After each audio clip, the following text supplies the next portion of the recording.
तो आइए इस सत्र को आगे बढ़ाते हैं ओंकार और वैदिक मंत्रों के साथ। उसके पश्चात नेपाल का राष्ट्रगान होगा और उसके बाद योग शुरू होगा। तो आइए पंच मंत्रों के साथ, त्रिवार ओंकार के जप के साथ आज के सत्र का प्रारंभ करते हैं। लंबा श्वास भरते हुए 3 बार ओम का उच्चारण। ओ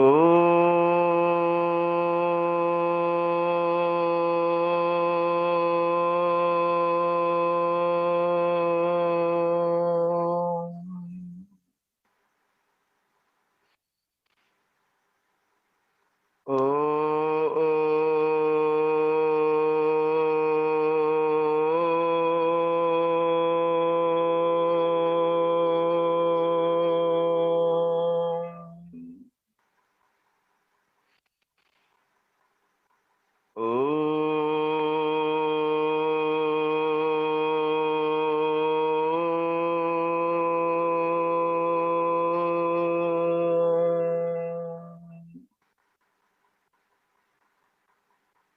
ओ ॐ भूर्भुवः स्वः तत्सवितुर्वरेण्यं भर्गो देवस्य धीमहि धियो यो नः प्रचोदयात्।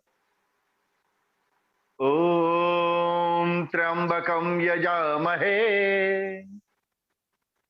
सुगंधिं पुष्टिवर्धनम् उर्वारुकमिव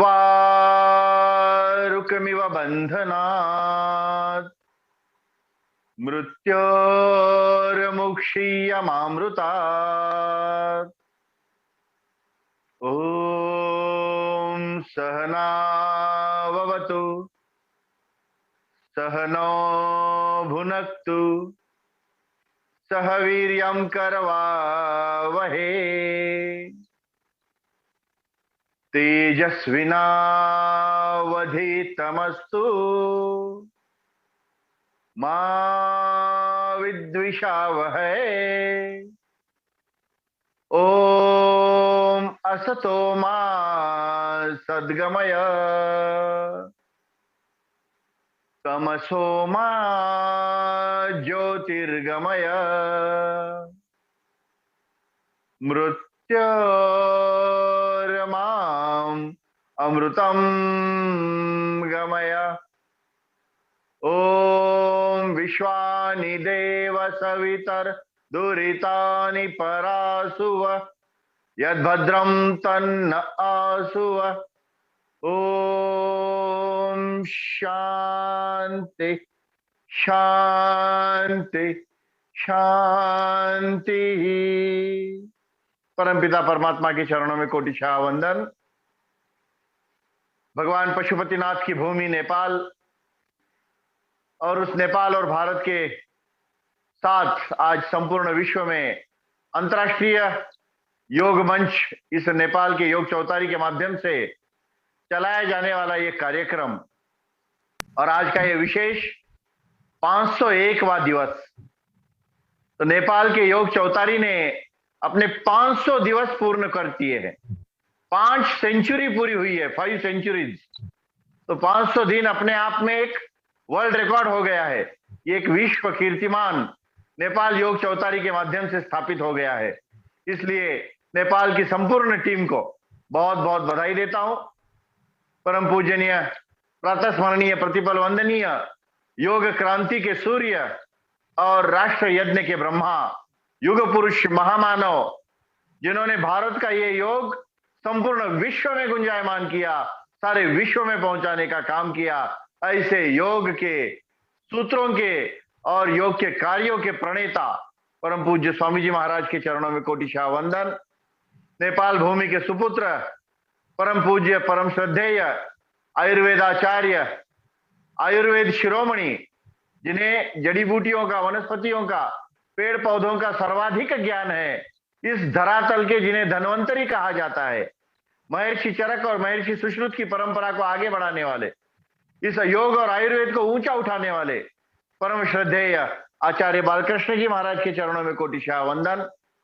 तीनों मुख्य केंद्रीय प्रभारीगण, जो भारत के हैं, मुख्य केंद्रीय प्रभारी पूजनीय दीदी माँ डॉक्टर साध्वी देवप्रिया जी, परम आदरणीय मुख्य केंद्रीय प्रभारी आदरणीय भाई डॉक्टर जयदीप आर्य जी, परम आदरणीय मुख्य केंद्रीय प्रभारी आदरणीय भाई राकेश जी, और वैसे ही हमारे नेपाल के मुख्य केंद्रीय प्रभारी भाई लवदेव मिश्रा जी, साथ में नेपाल के केंद्रीय सदस्य आदरणीय भाई लवराज भट्ट जी, जो इस योग चौतारी के संयोजक है, संचालक है और पिछले 500 दिनों से निरंतर इस योग चौतारी को चला रहे हैं। सुबह से लेकर रात्रि तक ये योग चौतारी झूम मीट के माध्यम से अलग अलग कार्यक्रम प्रस्तुत करता है। कभी यज्ञ हवन का कार्यक्रम, उसका प्रशिक्षण, कभी ध्यान के शिविर, ध्यान के कार्यक्रम, भगवत गीता का प्रवचन और भगवत गीता पर ज्ञान को बांटने का कार्यक्रम, कभी संगीत और कभी नृत्य और कभी सांस्कृतिक कार्यक्रम, ऐसे विभिन्न कार्यक्रमों से पूरा दिन पैक करके इस योग चौतारी के माध्यम से ऑनलाइन के कार्यक्रम रखने वाले सभी टीम का मैं हृदयपूर्वक हार्दिक अभिनंदन करता हूं। आदरणीय अनामिका श्रेष्ठ जी, आदरणीय प्रतिभा भट्टाराई जी, आदरणीय सावित्री पराजुली जी, आदरणीय निर्मला जी और सभी का, आदरणीय हमारे बिष्ट जी और सभी टीम का मैं हृदयपूर्वक हार्दिक अभिनंदन करता हूं। और अभी नेपाल का राष्ट्रगान होगा, सभी अपने अपने स्थान पर खड़े हो जाएंगे और उसके पश्चात योग का प्रारंभ होगा। अपने स्थान पर खड़े होकर नेपाल के राष्ट्रगान के लिए मान वंदना देंगे, सम्मान देंगे।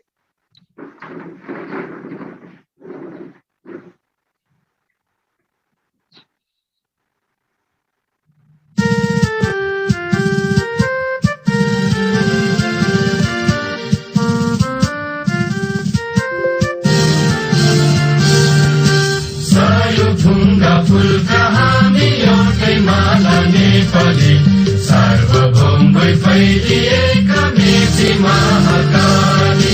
सायो थुङ्गा फुलका हामी एउटै माला नेपाली, सार्वभौम भई फैलिएका मेची महाकाली। प्रकृतिका कोटि कोटि सम्पदाको आचला, वीरहरूका राजधानी स्वतन्त्र ज्ञान भूमि शान्ति भूमि तराई पहाड हिमाल, अखण्ड यो प्यारो हाम्रो मातृभूमि नेपाल। बहु जाति भाषा धर्म संस्कृति छ विशाल, अग्रगामी राष्ट्र हाम्रो जय जय नेपाल। नेपाल आमा को जय, भारत माता की जय।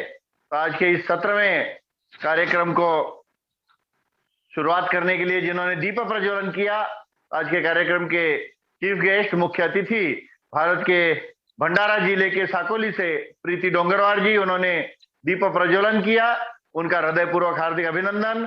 आज के फिर चीफ गेस्ट के रूप में आदरणीय रीता निर्वाण जी और उनकी पूरी टीम, महाराष्ट्र के विदर्भ से जुड़े हुए सभी लोग वो आज के कार्यक्रम में अतिथि के रूप में है, और संपूर्ण भारत के अलग अलग क्षेत्र से जुड़े हुए लोग और भारत के बाहर से भी कुछ लोग जुड़े हैं, अमेरिका से, दुबई से, उनका भी मैं हृदयपूर्वक हार्दिक अभिनंदन करता हूं। ये कार्यक्रम यूट्यूब लाइव के माध्यम से, फेसबुक लाइव के माध्यम से और फेसबुक पेज पर और टीवी चैनल पर आपको दिखाया जाता है। वहां के दर्शकों का भी स्वागत करते हुए आइए योग अभ्यास का प्रारंभ करते हैं जॉगिंग के साथ। अपने अपने स्थान पर ऐसे ही खड़े रहेंगे, 12 स्टेप्स की जॉगिंग होगी, उसके बाद सूर्य नमस्कार होगा, उसके बाद दंड बैठक और सूक्ष्म व्यायाम के साथ कुछ योगासन होंगे। आइए पहले जॉगिंग करते हैं, 12 स्टेप्स की जॉगिंग का अभ्यास। अपने अपने स्थान पर ऐसे ही खड़े होकर जॉगिंग का अभ्यास करेंगे। पहली स्टेप, जगह पर दौड़ना।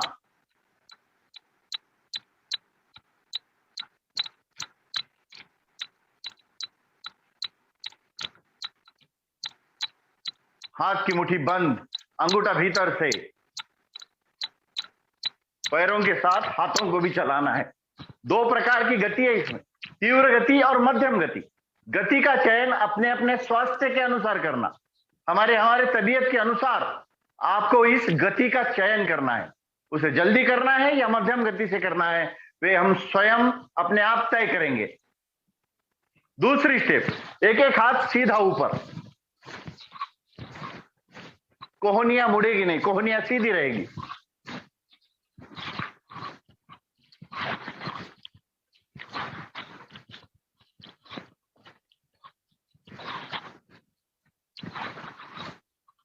इस जॉगिंग के अभ्यास में आपको रनिंग के लाभ मिल जाते हैं, तेज दौड़ने के लाभ मिलते हैं, तेज चलने के लाभ मिल जाते हैं, स्विमिंग के लाभ मिल जाते हैं, एरोबिक्स का लाभ मिलता है, एक्सरसाइज के लाभ मिल जाते हैं, जिम के लाभ मिल जाते हैं।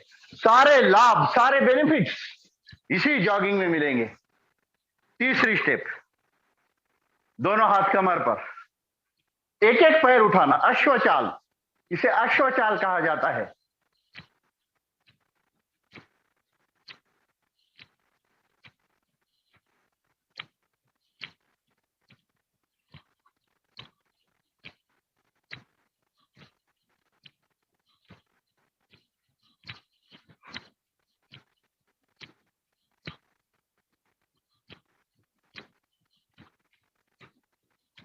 चौथी स्टेप, उत्कटासन,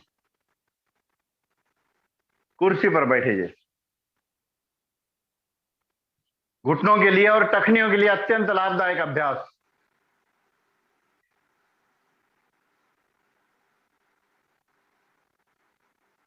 हमारे घुटने और पैर की टखनियां, वहां के होने वाले दर्द से राहत मिलेगी, वो मजबूत होंगे।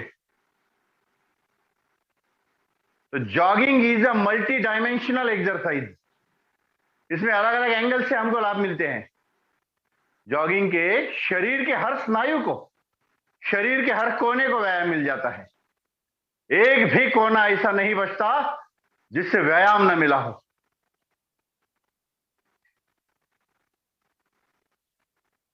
जो पूरा जा सकते हैं ऐसे, पूरा भी नीचे बैठ सकते हैं, पूरा ऊपर। तो ऐसे ये अभ्यास चौथी स्टेप। पांचवी स्टेप में पैरों में अंतर, दोनों हाथ आगे और दोनों साइड में ऐसे घुटने बेंड करना है, जानु विकासक। इसी को हनुमान बैठक भी कहते हैं। ये जानु विकासक की स्टेप और यही हनुमान बैठक की स्टेप।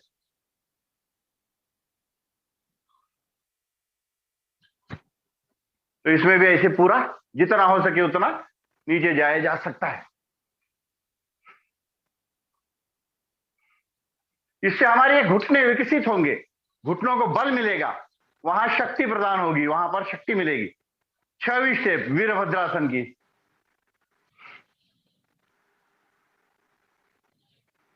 दोनों साइड में आगे वाला पैर बेंड होगा, पीछे वाला सीधा लंबा, नजर ऊपर की ओर, आसमान की ओर।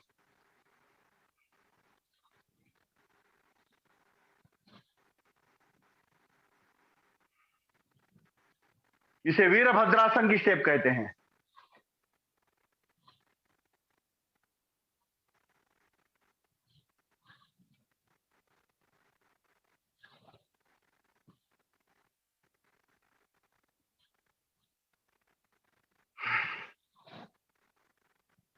सातवीं स्टेप, श्वास को भरते हुए सीना फुलाना है, श्वास छोड़ते हुए आगे सिकोड़ना है।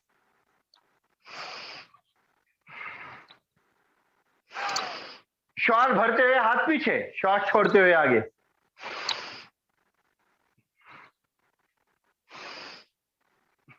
पूरी तरह से रेस्पिरेटरी सिस्टम का अभ्यास। हमारी श्वसन संस्था इससे मजबूत होगी। ऑक्सीजन का इंटेक बढ़ेगा। कोरोना जैसे पैंडेमिक में यह अभ्यास अत्यंत लाभदायक सिद्ध हुआ है।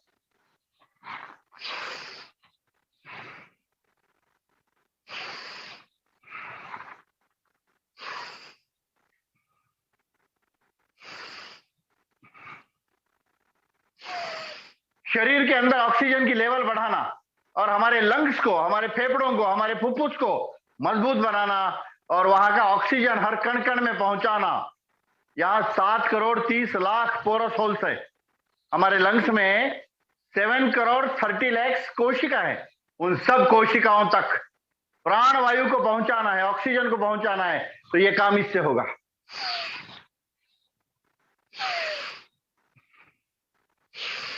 तो इस स्टेप को अधिक मात्रा में करने से और ऑक्सीजन की लेवल बढ़ेगी, ऑक्सीजन की मात्रा बढ़ेगी और लंग्स मजबूत होंगे। आइए अब अगली स्टेप है 8वीं स्टेप, तिर्यक ताड़ासन की। एक हाथ ऊपर उठेगा, विरुद्ध दिशा में नीचे तक पैर को ले जाकर लगाएंगे। ये बायां हाथ दाहिने पैर तक, दाहिना हाथ बाएं पैर तक। Left hand to your right leg and right hand to your left leg. तो ऐसे इसको तिर्यक ताड़ासन की स्टेप कहते हैं। जब ऊपर वाला हाथ जमीन को समांतर होगा, यह त्रिकोणासन कहलाता है। ऊपर का हाथ जैसे जमीन को पैरेलल रखेंगे, उस त्रिकोणासन हो जाएगा। और ऊपर वाला हाथ पूरी तरह से नीचे करेंगे तो यह होता है त्रिकोणासन, तिर्यक ताड़ासन। अब करते हैं कोणासन, 9वीं स्टेप। क्रॉस करके लगाएंगे ऐसे, दाहिना हाथ बाएं पैर को, बायां हाथ दाहिने पैर को। ऊपर की हथेली को देखना, जो हाथ ऊपर है उसको देखना है।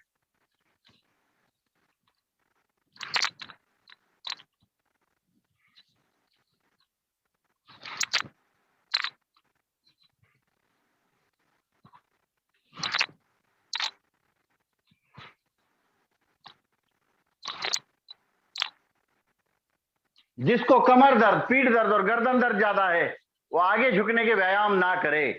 कमर दर्द, पीठ के दर्द और गर्दन के दर्द, वो आगे झुकने वाले व्यायाम या योगासन ना करे।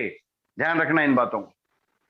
अब 10वीं स्टेप, ऊपर हाथ पीछे तानना और आगे पैर को लगा देना।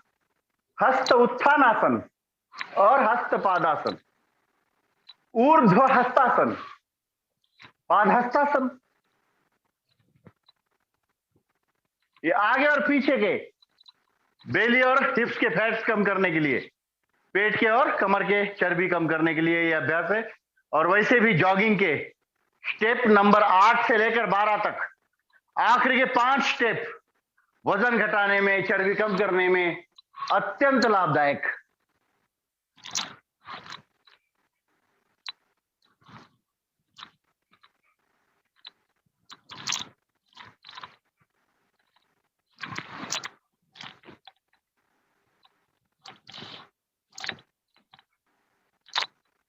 ये है 10वीं स्टेप।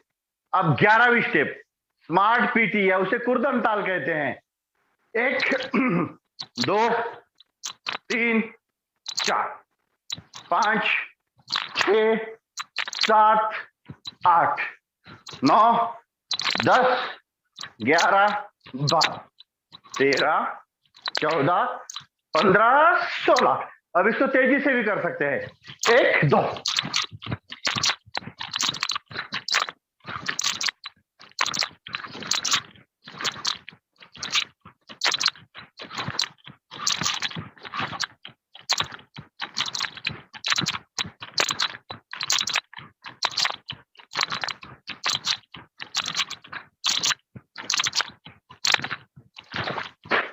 ये 11वीं स्टेप। और 12वीं स्टेप कठिन नृत्य, एरोबिक्स का एक प्रकार।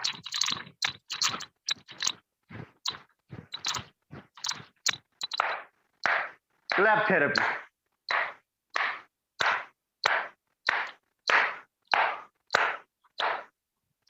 तो ऐसे जॉगिंग के 12 स्टेप्स हमने अगर 10 मिनट की जॉगिंग की तो 10 मिनट की जॉगिंग आपके 2 घंटे से वॉकिंग से ज्यादा फायदेमंद है। 2 घंटे की वॉकिंग और 10 मिनट की जॉगिंग, तो ये 10 मिनट की जॉगिंग ज्यादा श्रेष्ठ है। आपको वही लाभ जो 2 घंटे के वॉकिंग में मिलने वाले हैं वो इसमें मिल जाते हैं। तो आइए आप करते हैं सूर्य नमस्कार को। यहां पर नेपाल ने पिछले कई दिनों से सूर्य नमस्कार की टाइमिंग को बढ़ाते बढ़ाते कल 4 सितंबर को अपने 500वें योग चौतारी के ऑनलाइन कार्यक्रम के दिवस के उपलक्ष्य में 1 घंटा सूर्य नमस्कार की प्रतियोगिता रखी।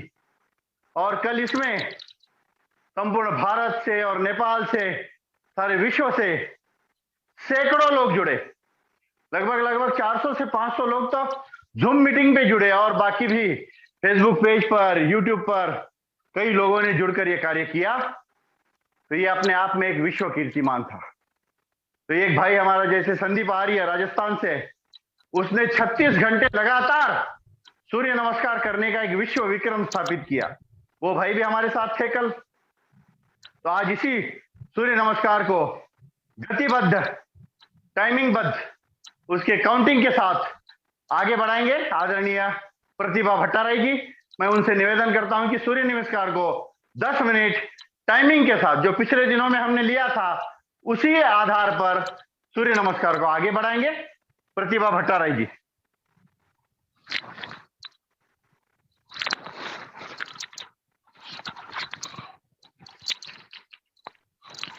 One, 2, 3, 4, 5, 6, 7, 8, 9, 10, 11, 12. 2, 1, 2, 3, 4, 5, 6, 7, 8, 9, 10, 11, 12. 3, 1, 2, 3, 4, 5, 6, 7, 8, 9, 10, 11, 12. 4, 1,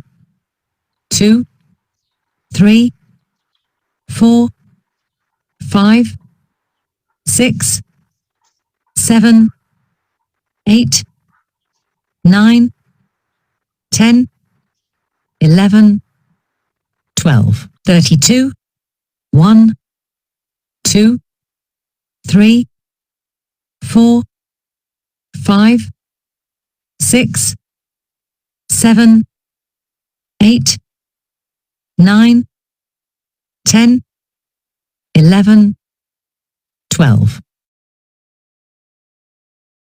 ओम। थोड़ा रिलैक्स हो जाइए। तो इतने 10 मिनट के सूर्य नमस्कार आपने किए, लगभग 30, 32 या किसी ने 36 किए हैं। लगभग इतने सूर्य नमस्कार किए। तो अभी इसमें थोड़ा सा शवासन भी कर सकते हैं। पीठ के बल रिलैक्स हो जाइए और पीठ के बल लेटकर रिलैक्स पोज में शवासन का अभ्यास।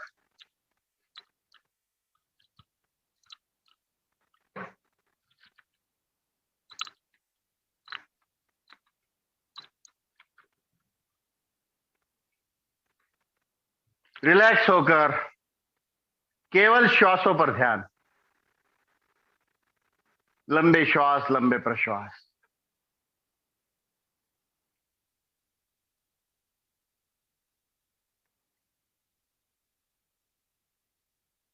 केवल श्वासों पर ध्यान।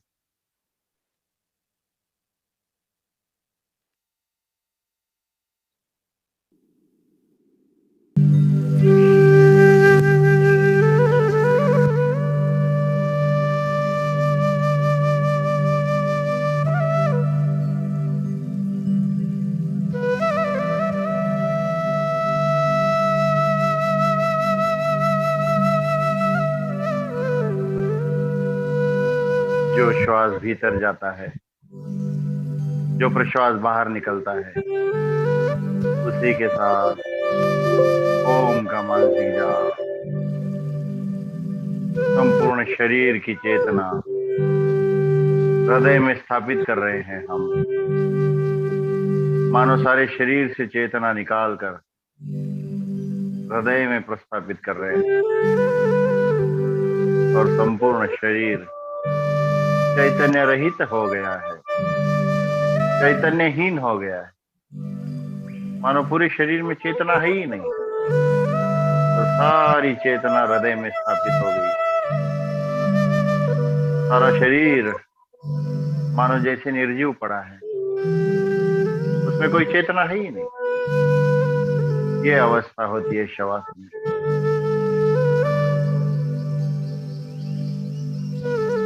रिलैक्स, संपूर्ण रिलैक्स।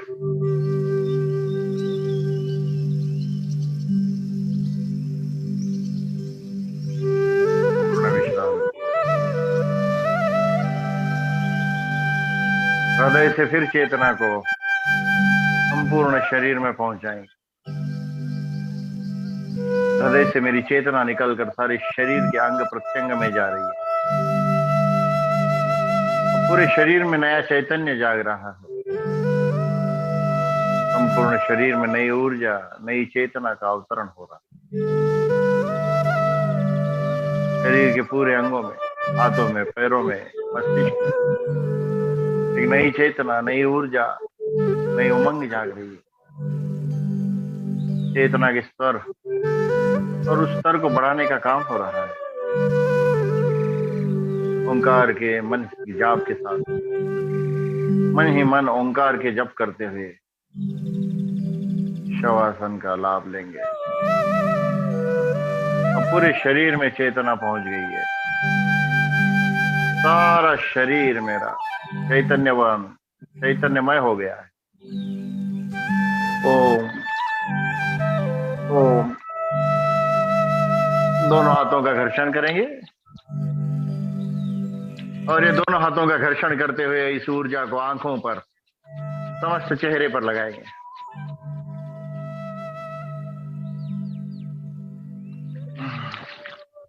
फिर बाईं ओर से करवट लेकर उठकर बैठेंगे। तो ये शवासन का अभ्यास आपको पूर्ण रिलैक्स कर देता है। जैसे पिछले कई दिनों से लगातार इस सूर्य नमस्कार को आपने करते करते इस मुकाम तक पहुंचाया कि लगभग कल 1 घंटे में किसी ने 180 और किसी ने 216 सूर्य नमस्कार किए। कल देखने में मिला कि 15-20 वर्ष की आयु से लेकर 70, 75, 80 वर्ष के वृद्ध भी 7-7 सूर्य नमस्कार कर रहे थे और लगातार 1 घंटा सूर्य नमस्कार करने के भी कार्य वयोवृद्ध, ज्ञान वृद्ध व्यक्तियों ने किए। ये एक अपने आप में एक अच्छा रिकॉर्ड था कल। तो सब लोगों ने इस सूर्य नमस्कार का कार्य किया। सूर्य नमस्कार, उसमें 7 आसन भी हो जाते हैं, उसमें कई प्रकार के एक्सरसाइज हो जाते हैं। इसलिए सूर्य नमस्कार को व्यायाम के भी, योगासन के भी और प्राणायाम की श्रेणी में रखा गया है। वो व्यायाम भी है, वो योगासन भी है और उसमें जब श्वासों के साथ करते हैं, लंबे लंबे श्वासों के साथ, तब वो प्राणायाम भी हो जाता है। तो ऐसा ये सूर्य नमस्कार का अभ्यास हमने किया। आइए अब करते हैं कुछ योगासन के अभ्यास। योगासन करना है कुछ। पहले पद्मासन समूह के आसन करेंगे। पद्मासन।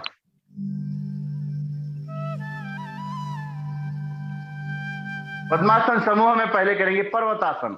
दोनों हाथ ऊपर, शरीर को ऊपर खींचना है, पूरा हाथ स्ट्रेच करेंगे, जैसे पूरा खींचकर श्वास को छोड़ते हुए नीचे, पूरा श्वास को भरते हुए दोनों हाथ ऊपर उठाते हुए ऊपर की ओर खींचेंगे।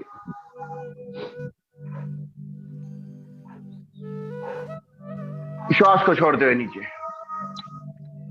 योग मुद्रासन, पीछे दोनों हाथ बांधकर श्वास को छोड़ते हुए आगे झुकना है।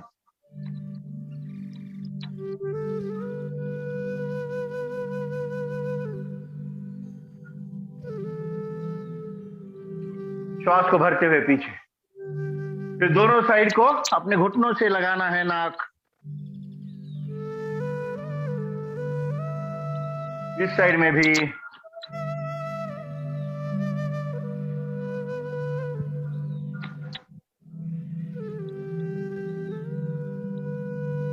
समकासन, दोनों हाथ पीछे कमर के पास रखते हुए ऐसे कमर का हिस्सा उठाना है, गर्दन पीछे।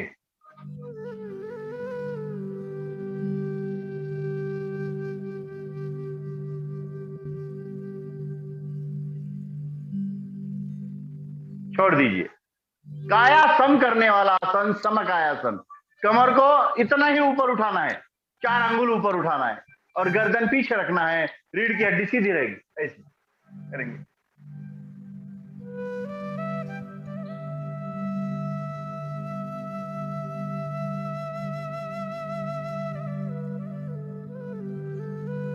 धीरे धीरे छोड़ दीजिए। आसन में कुछ नियम है। हर 2 आसन के बीच में विश्रांति होना है, और वो विश्रांति होती है लंबे श्वास लंबे प्रश्वास के साथ।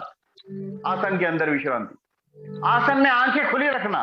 प्राणायाम में आंखें बंद कर सकते हैं। प्राणायाम करते समय आंखों को बंद करके प्राणायाम करना, उसमें ज्यादा लाभ मिलेगा। लेकिन जब तक नया सीखते हैं कोई व्यक्ति, उस समय आंखें खुली रख के अच्छा सा सीखना, फिर आंखें कोमलता से बंद करते हुए प्राणायाम करना। अब आसन का अगला नियम, आगे झुकते हैं तो श्वास को छोड़ना। जब भी आगे झुक के आसन करते हैं उसमें श्वास को छोड़ना है, और जब भी पीछे झुकते हैं तो श्वास को भरना। यह आसन का एक नियम है, वो सभी आसनों में लागू है। जब आगे झुकते हैं उसमें श्वास को छोड़ना है, और जब पीछे झुकते हैं तो श्वास को भरना है। बस ये आसन का एक नियम। दूसरा, जिसको कमर पीठ और गर्दन का दर्द है, वो आगे झुकने के आसन नहीं करना। जिसको कमर दर्द, पीठ का दर्द और गर्दन का दर्द है, वो आगे झुकने वाले आसन नहीं करेंगे। और हर्निया, अल्सर, अपेंडिक्स वाले पीछे झुकने के आसन नहीं करेंगे। तो इस प्रकार से इसको ध्यान रखना है आप सभी को। तो आइए अब आगे बढ़ते हैं। पद्मासन को खोल दीजिए, दोनों पैर सामने, दंडासन।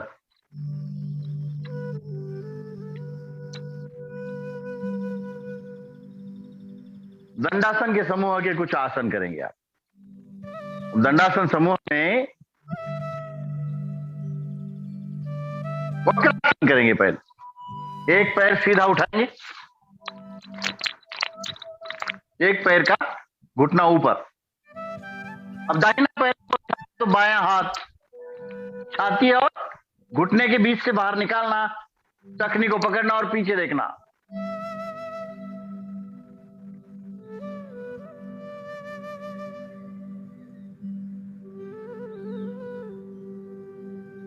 दूसरी ओर से छोड़ दीजिए। अब पैर बदल देंगे। दूसरा पैर, बायां पैर खड़ा किया है तो दाहिना हाथ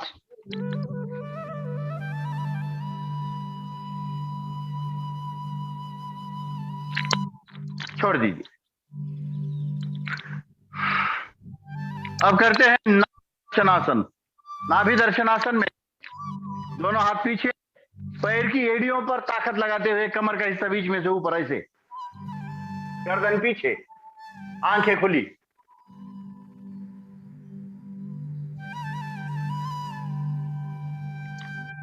धीरे धीरे छोड़ दीजिए। श्वास को करते हुए कमर का हिस्सा बीच में से ऊपर उठाना है।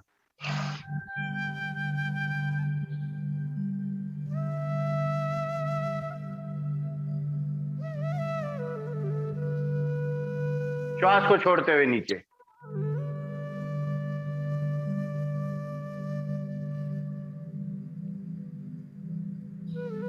अब करना है आकर्ण धनुरासन। ये दाहिने पैर को उठाना है, बाएं कान से लगाना, और बाएं पैर को आकर्ण धनुरासन कहा जाता है इसको। अब इसमें बायां पैर दाहिने कान को ऐसे, और बायां हाथ दाहिने पैर को।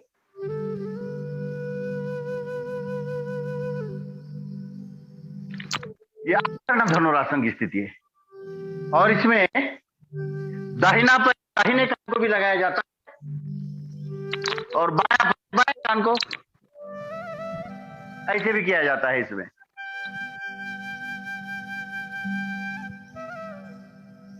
छोड़ दीजिए। वज्रासन समूह के कुछ आसन करेंगे। वज्रासन में आइए। वज्रासन समूह में करने के आसनों में मंडूकासन, दोनों हाथ की मुठ्ठियां बंद और नाभि के दोनों ओर लगाना है। श्वास को छोड़ते हुए आगे झुकना, आगे जाने के बाद गर्दन ऊपर।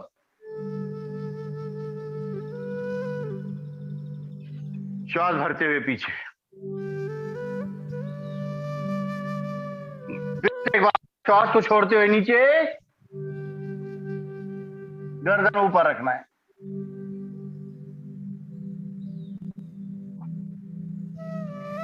श्वास को भरते हुए पीछे।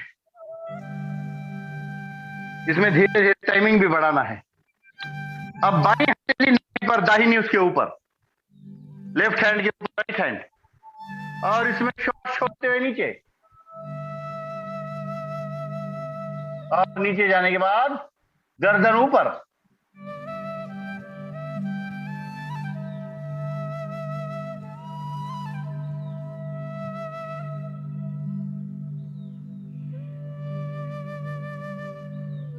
श्वास को भरते हुए ऊपर, और फिर एक बार अंतिम आवर्तन, पूरा श्वास को छोड़ते हुए नीचे,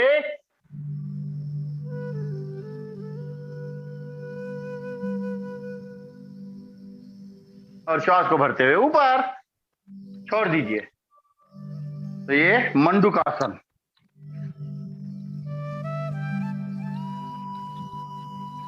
डायबिटीज वालों के लिए अत्यंत लाभदायक।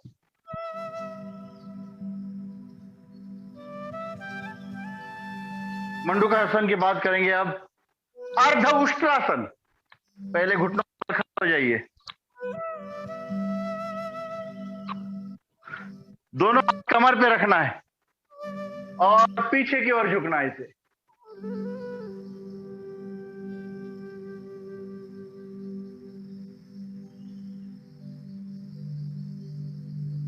अर्ध है ये, सीधा हो जाएंगे। फिर श्वास भरते हुए पीछे,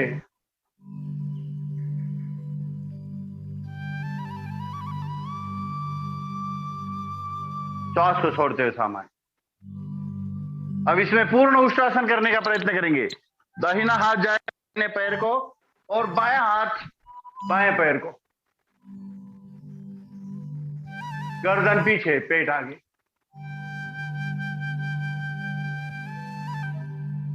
कैमल पोज, ऊंट के जैसी स्थिति, उष्ट्रासन।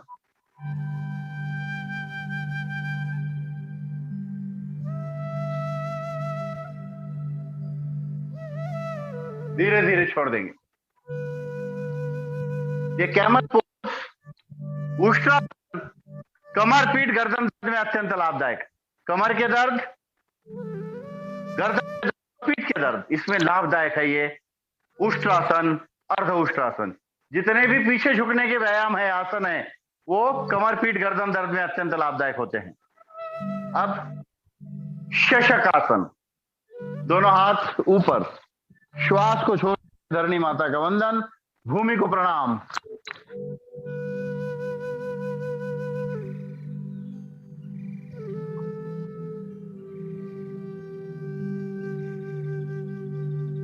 श्वास को भरते हुए ऊपर, श्वास को छोड़ते हुए नीचे, मातृभूमि को नमन करते हैं।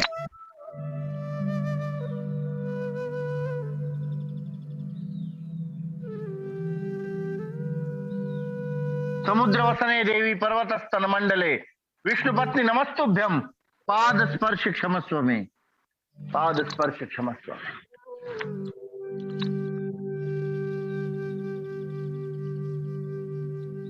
उत्थान करेंगे, दोनों घुटनों में अंतर, ऐसे घुटनों को फैला कर रखेंगे, घुटनों में अंतर रहेगा।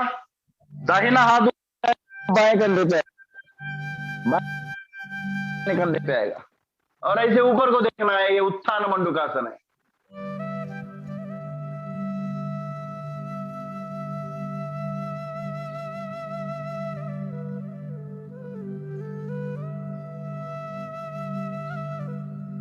पहले बाएं निकलेगा, फिर दाहिना, और ये छोड़ देंगे। पुनः एक बार करेंगे। दाहिना हाथ ऊपर जाएगा, बाएं कंधे पे जाएगा, बाएं हाथ ऊपर जाएगा, दाहिने कंधे पे जाएगा, और ऐसे ऊपर को देखना है।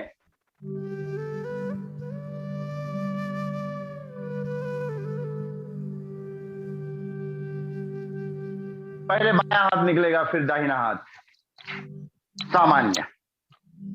तो ऐसे वज्रासन समूह के भी कई आसन हम कर सकते हैं अलग अलग प्रकार से। तो आइए अब प्राणायाम का अभ्यास करेंगे। सीधा बैठकर पैरों को खोल देंगे, किसी भी एक आसन में आ जाएंगे आप।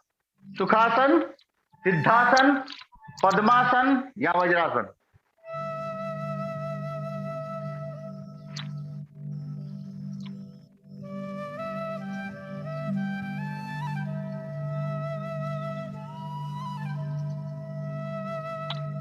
चलिए सीधा बैठकर प्राणायाम का अभ्यास करेंगे।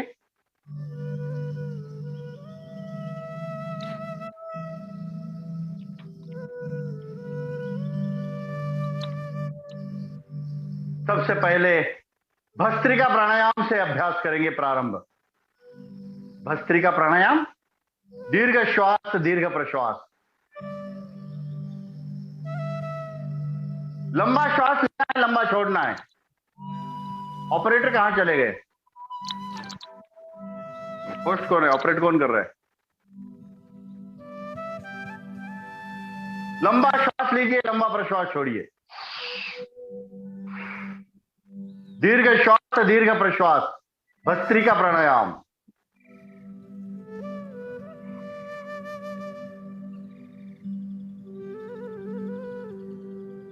योगेन चित्तस्य पदेन वाचाम् मलं शरीरस्य च वैद्यकेन योपां करोत्तं प्रवरं मुनीनां पतञ्जलिं प्राञ्जलिरानतोऽस्मि पतंजलिम प्रांजलिरानतोस्मि।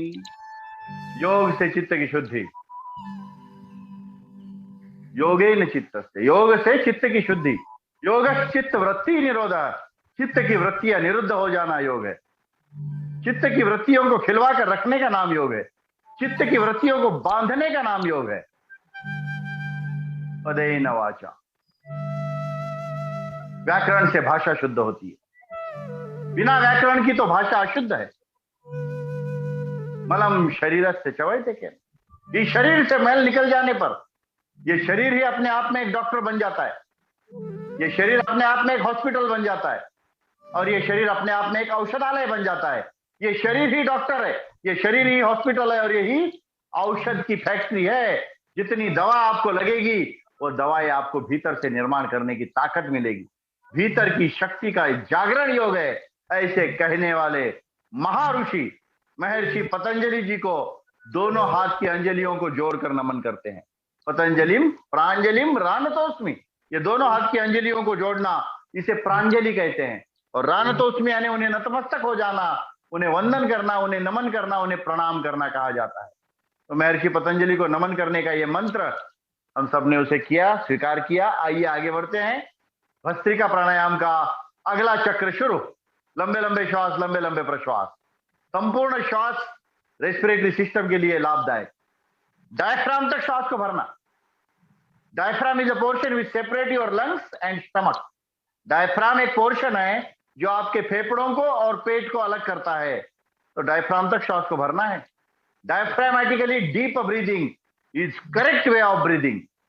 Abdominal breathing is not correct way. Diaphragm तक श्वास को भरिए। पूरा श्वास, पूरा प्रश्वास। इस प्राणायाम से रेस्पिरेटरी सिस्टम तो ठीक होती है। सर्दी, खांसी, कफ, एलर्जी, अस्थमा, दमा, ब्रोंकाइटिस, साइनसाइटिस, रिनिटिस, साइनोरिनिटिस, ऐसी कई प्रकार की बीमारियां ठीक होती है। एलर्जी से उत्पन्न होने वाले कई विकार है।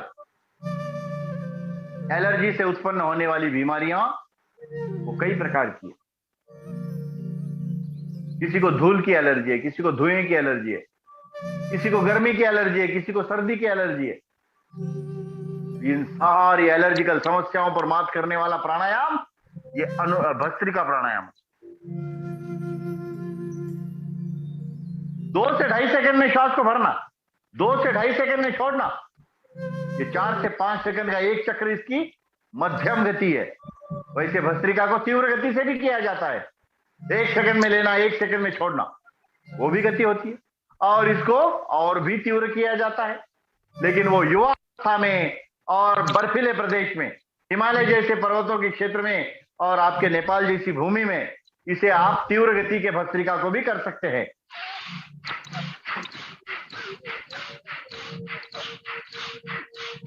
तो इसमें युवा अवस्था और बर्फीला प्रदेश, ठंडा प्रदेश, वहां तीव्र गति का भस्त्रिका करना है। बाकी की बीपी बढ़ जाएगी। अन्यथा जो व्यक्ति बीपी के मरीज है वो ज्यादा तीव्र गति से भस्त्रिका नहीं करना। बाकी युवा अवस्था में बर्फीले प्रदेश में इसे कर सकते हैं।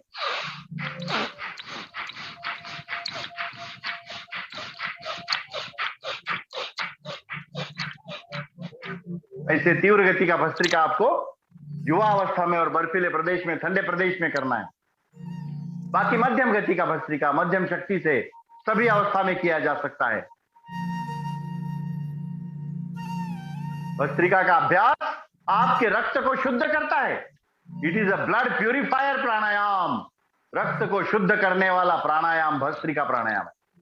ये प्राणायाम आपके शरीर को लगने वाली ऊर्जा और आपके शरीर को लगने वाली उष्णता प्रदान करने वाला है। ऊर्जा और उष्णता से आपके शरीर को ओतप्रोत भर देने वाला प्राणायाम ये भस्त्रिका प्राणायाम।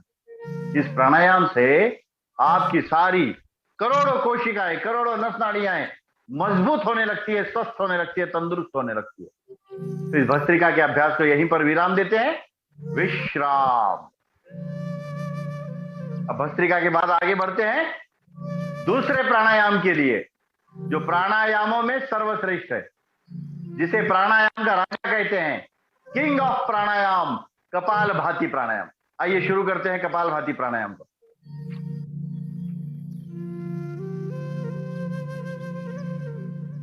पेट को धक्का देना, श्वास को बाहर फेंकना, कपालभाति।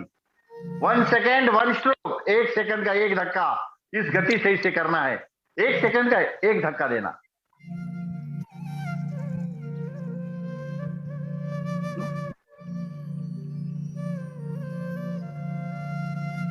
गर्दन सीधी, रीढ़ की हड्डी सीधी, नजर सामने, मन सहज, आंखें कोमलता से बंद। गर्दन और रीढ़ की हड्डी को सीधा रखना है, सामने देखना है, नजर सामने रहे। और जैसे पेट को धक्का देते हैं उसी स्ट्रोक के साथ प्रश्वास बाहर निकलेगा।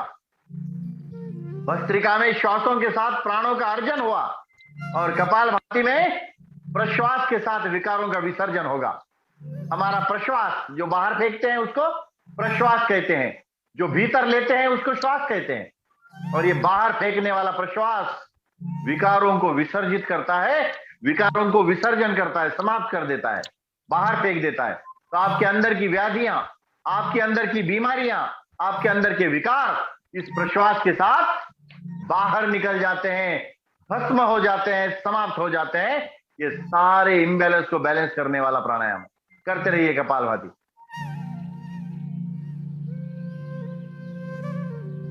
कपालभाति प्राणायाम सारे असंतुलन को संतुलन में लाने वाला है। Every imbalance in our body is a disease. Every imbalance in a body is a disease. What is a disease? Disease की व्याख्या क्या है? रोग की व्याख्या यही है कि शरीर का कोई भी असंतुलन माने रोग, असंतुलन रोग है। और कपालभाति उस असंतुलन को संतुलन में लाता है, उस इम्बैलेंस को बैलेंस कर देता है, उस डिसऑर्डर को ऑर्डर में ले आता है। तो यही तो है कपालभाति, इम्बैलेंस का बैलेंस करना, डिसऑर्डर को ऑर्डर में लाना, असंतुलन को संतुलन में कर देना। कपालभाति करते रहे। और यही कपालभाति प्राणायाम आपके बायोकेमिस्ट्री को नॉर्मल करता है। कपालभाति बायोकेमिस्ट्री को नॉर्मल कर देता है। आपके शरीर का जो जैव रसायन है वो नॉर्मल हो जाता है। यानी बायोकेमिस्ट्री में जो गड़बड़ हो जाती है, हेमोग्लोबिन कमी हो गया, यानी रक्त अल्पता जिसे एनीमिया कहते हैं, महिलाओं में ये समस्या ज्यादा देखी जाती है, ज्यादा पाई जाती है, हेमोग्लोबिन की कमी। कपालभाति करने से हेमोग्लोबिन बढ़ेगा, कपालभाति करने से प्लेटलेट बढ़ेंगे। जिसके प्लेटलेट कम हो गए हैं उसके कपालभाति से प्लेटलेट बढ़ेंगे। जिसके डब्ल्यूबीसी, जिसके आरबीसी कम हो गए हैं उसके डब्ल्यूबीसी आरबीसी बढ़ेंगे। जिसके प्लाज्मा शरीर में कंट्रोल में नहीं है उसका प्लाज्मा ठीक होगा।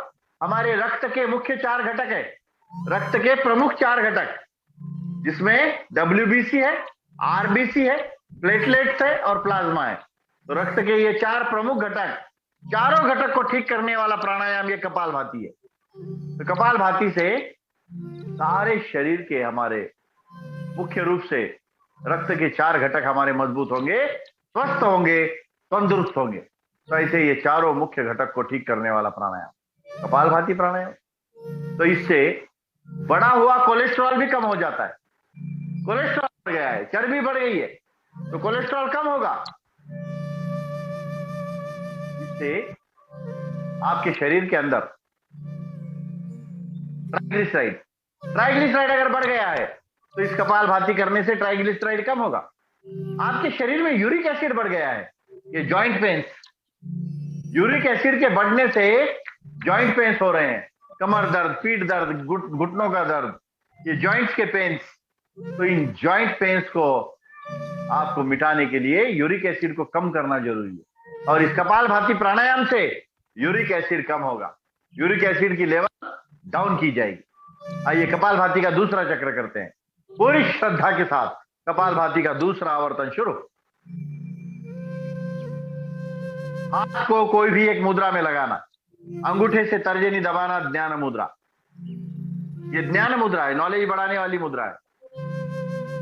इससे ज्ञान बढ़ता है, इससे ध्यान लगता है, इससे तप होता है, इसीलिए इसे ज्ञान ध्यान तप मुद्रा कहते हैं।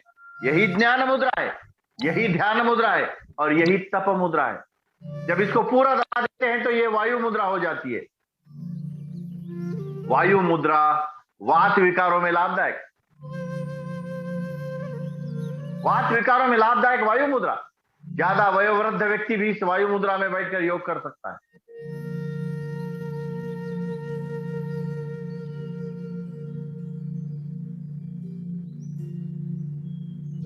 मध्यमा को अंगूठे ने स्पर्श किया तो ये हो जाती है आकाश मुद्रा, आकाश तत्व को शरीर में धारण करने के लिए।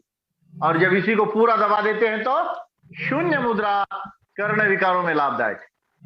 ये मुद्रा आपके कान के संबंधी प्रॉब्लम्स, कान से पानी बहता है, कान से कम सुनाई देता है, कर्ण विकार है, उसमें लाभदायक है ये शून्य मुद्रा। तो शून्य मुद्रा को आप लगा सकते हैं अपने कर्ण विकारों को ठीक करने के लिए। जब अनामिका को अंगूठे ने स्पर्श किया तो ये हो जाती है पृथ्वी मुद्रा।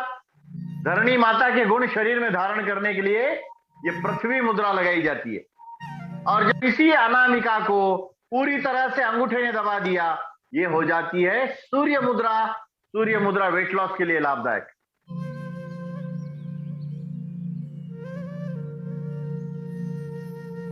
ऑपरेटर इसे दिखाए सभी को मुद्राओं को। ऑपरेटर किधर गए, ध्यान कौन है दे रहा है? हाँ, ये मुद्राओं को दिखाइए सभी को, थोड़ा सा ध्यान दीजिए, इधर उधर ना भटकिए। ये देखिए, ये है सूर्य मुद्रा, वेट लॉस के लिए लाभदायक। ये जो हमारी रिंग फिंगर होती है उसे अनामिका कहते हैं। तो अनामिका रिंग फिंगर को पूरी तरह से ऐसे दबा दिया जाता है तो ये सूर्य मुद्रा वेट लॉस के लिए लाभदायक है। छोटी उंगली करंगड़ी, जिसे कनिष्का कहा जाता है, तो ये कनिष्का को जब अंगूठे ने स्पर्श किया, ये जल मुद्रा आपके शरीर के किडनी के विकार, यूरिनरी सिस्टम के प्रॉब्लम्स, पेशाब की जलन आदि समस्याओं में ये मुद्रा लाभदायक है। ये जल मुद्रा अत्यंत लाभदायक, इसी को वरुण मुद्रा भी कहते हैं। ये जल मुद्रा यही वरुण मुद्रा है। जब आखिरी की 2 उंगलियों को अंगूठे ने स्पर्श किया, ये ब्रह्म मुद्रा, इसी को प्राण मुद्रा कहते हैं। प्राण तत्व को शरीर में बढ़ा के रखने वाली ये प्राण मुद्रा या इसी को ब्रह्म मुद्रा कहते हैं। ये भी अत्यंत आवश्यक है। बीच की 2 उंगलियों को जब अंगूठे ने स्पर्श किया, ये अपान मुद्रा है। अपान वायु के दोष मिटेंगे। अपान वायु जो नाभि के नीचे काम करता है, तो नाभि के नीचे काम करने वाला अपान वायु, इस अपान मुद्रा से वृद्धिंगत होता है, उसमें बढ़ोतरी होती है और शरीर की जो गंदगी है, मल मूत्र और गैस, उसको ठीक से बाहर निकालने का काम होता है इस अपान मुद्रा से। तो जो अपान मुद्रा में बैठकर योग करेगा उसके अपान वायु ठीक बनेगा। और अपान वायु नाभि के नीचे काम करता है, आपकी एक्सक्रेटरी सिस्टम ठीक करता है। मल मूत्र गैस जो शरीर की गंदगी है उसको ठीक से बाहर निकालने वाली जो सिस्टम है उसका नाम है एक्सक्रेटरी सिस्टम। उस एक्सक्रेटरी सिस्टम को ठीक करने वाली ये मुद्रा अपान मुद्रा कहलाती है। अब इस अपान के साथ वायु की उंगली लगा दी तो अपान वायु मुद्रा हो जाती है। ये अपान और वायु मुद्रा एक साथ, तो अपान के दोष और वायु के दोष दोनों इससे मिटेंगे अपान वायु मुद्रा से। तो ऐसी अलग अलग मुद्राएं हैं। तो आप कभी ज्ञान मुद्रा लगा लिए, सिंपल मुद्रा है ज्ञान मुद्रा, बच्चों को नॉलेज बढ़ाने के लिए, बड़ों की मेमोरी ठीक करने के लिए, स्मरण शक्ति ठीक करने के लिए, और जो तपस्वी है उनको ध्यान करने के लिए ये मुद्रा कहलाई जाती है ज्ञान, ध्यान और तप मुद्रा। और इसी को पूरा दबाएंगे तो ये वायु मुद्रा वात विकारों में लाभदायक। तो कभी वायु मुद्रा लगा ली, कभी ज्ञान मुद्रा लगा ली। मुद्राओं में हार्ड एंड फास्ट रूल नहीं है, आप 5-5 मिनट के बाद मुद्राओं को बदल सकते हैं, मुद्राओं को परिवर्तित कर सकते हैं, मुद्राओं को चेंज कर करके योग किया जा सकता है। ऐसा हार्ड एंड फास्ट नहीं है, ऐसा आवश्यक नहीं है कि एक ही मुद्रा लगाकर पूरा योग करना है। आप मुद्राओं को बीच बीच में 5-5 मिनट के बाद बदल सकते हैं, चेंज कर सकते हैं। तो अपने अपने हिसाब से आप मुद्राओं को बदलिए। मध्यमा को जब स्पर्श करते हैं तो ये आकाश मुद्रा, आकाश तत्व को धारण करने वाली, और इसी को पूरा दबा देते हैं तो शून्य मुद्रा, कर्ण विकारों में लाभदायक, कान संबंधी प्रॉब्लम्स में। चलिए अब इस साउंड को थोड़ा सा कम कर दीजिए, जो बैक में चल रहे साउंड को बंद कर दीजिए। अब कपाल भाती के बारे में हम देख रहे थे। कपाल भाती एक अद्भुत प्राणायाम है, अत्यंत लाभ देने वाला प्राणायाम। इस प्राणायाम से डाइजेस्टिव सिस्टम ठीक हो जाती है, एक्सक्रेटरी सिस्टम ठीक हो जाती है, और इसी प्राणायाम से रिप्रोडक्टिव सिस्टम ठीक हो जाती है।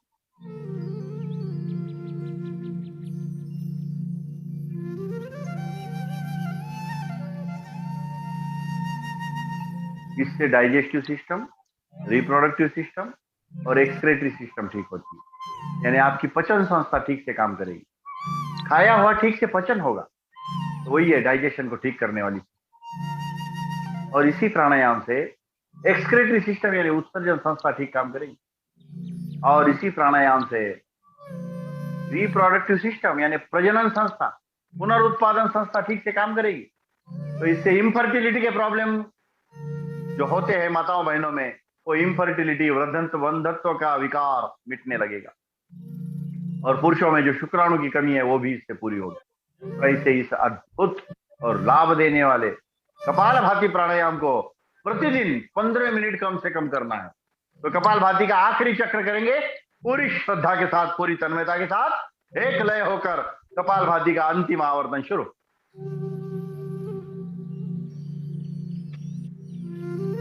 ये प्राणायाम जैसे आपको कहा कि सारे असंतुलन को संतुलन में लाता है, इम्बैलेंस को बैलेंस कर देता है, और यही प्राणायाम आपकी बायोकेमिस्ट्री नॉर्मल करता है।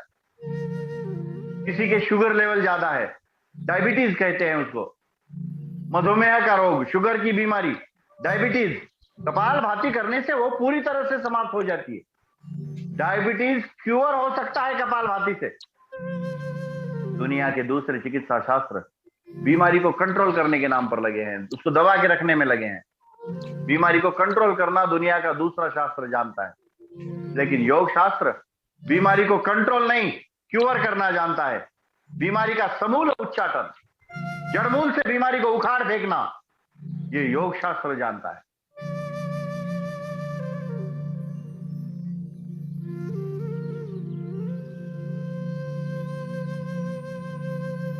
कपाल भाती प्राणायाम से शरीर की बुरी टेंडेंसी समाप्त हो जाती है, अच्छी टेंडेंसी का निर्माण होता है। बुरी टेंडेंसी का समापन, अच्छी टेंडेंसी का निर्माण। ये क्या है?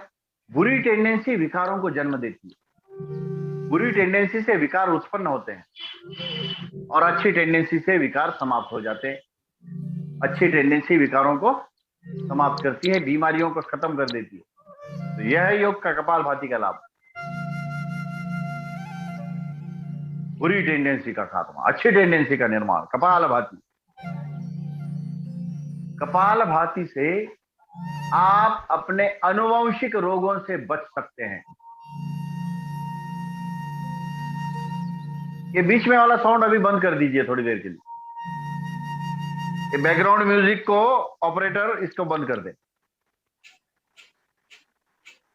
तो कपाल भाती से आनुवंशिक रोगों से, हेरिडेटरी डिसीज से, जेनेटिक बीमारियों से बचाया जा सकता है। जेनेटिक बीमारी यानी जो माता पिता से बच्चों में आती है, जो दादा दादी से और जो नाना नानी से पोतों में, नवासों में आती है, उस बीमारी को जेनेटिक बीमारी कहते हैं। या अनुवंशिक या हेरिडेटरी डिसीज कहा जाता है। और इन जेनेटिक बीमारियों से बचाने की ताकत कपालभाति में है। दुनिया का कोई चिकित्सा शास्त्र इस अनुवंशिक रोगों से, जेनेटिक बीमारियों से बचा नहीं सकता। कपालभाति से जेनेटिक बीमारियों से बचोगे। कपालभाति आपके अगले पीढ़ी को निरोगी बना सकती है, कम से कम अगली पीढ़ी निरोगी बने, इसलिए तो ये सब चल रहा है। निरोगी संतति तैयार हो, निरोगी बच्चे पैदा हो, इसके लिए योग आवश्यक। योग करने से व्यक्ति का पुनर्जन्म होता है। परम पूज्य स्वामी जी एक बात हमेशा कहते हैं, एक जन्म माता से, दूसरा जन्म योग से। एक जन्म लेने के लिए माता के गर्भ में 9 महीने रहना पड़ता है और बालक का जन्म होता है। वैसे ही जो व्यक्ति 9 महीने तक लगातार योग करेगा, निरंतरता के साथ, रेगुलरिटी के साथ रोज करेगा, उस व्यक्ति का पुनर्जन्म होगा। क्योंकि शरीर के सारे सेल्स पुनर्निर्माण होंगे, नए निर्माण होंगे, और नए निर्माण होने वाले सेल्स निरोगी, स्वस्थ और तंदुरुस्त रहेंगे। इतना अद्भुत शास्त्र है ये योग का शास्त्र। इस योग शास्त्र में अद्भुत शक्ति है। इसीलिए योगम शरणम गच्छामि, प्राणम शरणम गच्छामि, गुरु परमात्मनम शरणम गच्छामि। योगम शरणम गच्छामि, प्राणम शरणम गच्छामि, गुरु परमात्मनम शरणम गच्छामि। योग की शरण चले आना, फिर हमें सारा लाभ मिलेगा। न तस्य रोगो न जरा न मृत्यु प्राप्तस्य योगाग्निमयम शरीर। न तस्य रोगो, रोगों की चिंता नहीं रहेगी। न जरा यानी बुढ़ापा आपको नहीं सताएगा, ना ही मृत्यु का भय लगेगा। न तस्य रोगो न जरा न मृत्यु प्राप्तस्य योगाग्निमयम शरीर। जब योग की अग्नि आपके शरीर को प्राप्त होगी तो ये कोई चीज नहीं सताए। इतना अद्भुत और योग का विषय है। विश्राम, कपालभाति के अभ्यास को यही विराम देते हैं। बाह्य प्राणायाम का अभ्यास करते हैं। बाह्य प्राणायाम त्रिबंध के साथ, पूरा श्वास बाहर छोड़ के रोकना, मूल बंद, उड़ियान बंद और जालंधर बंद, बाह्य प्राणायाम।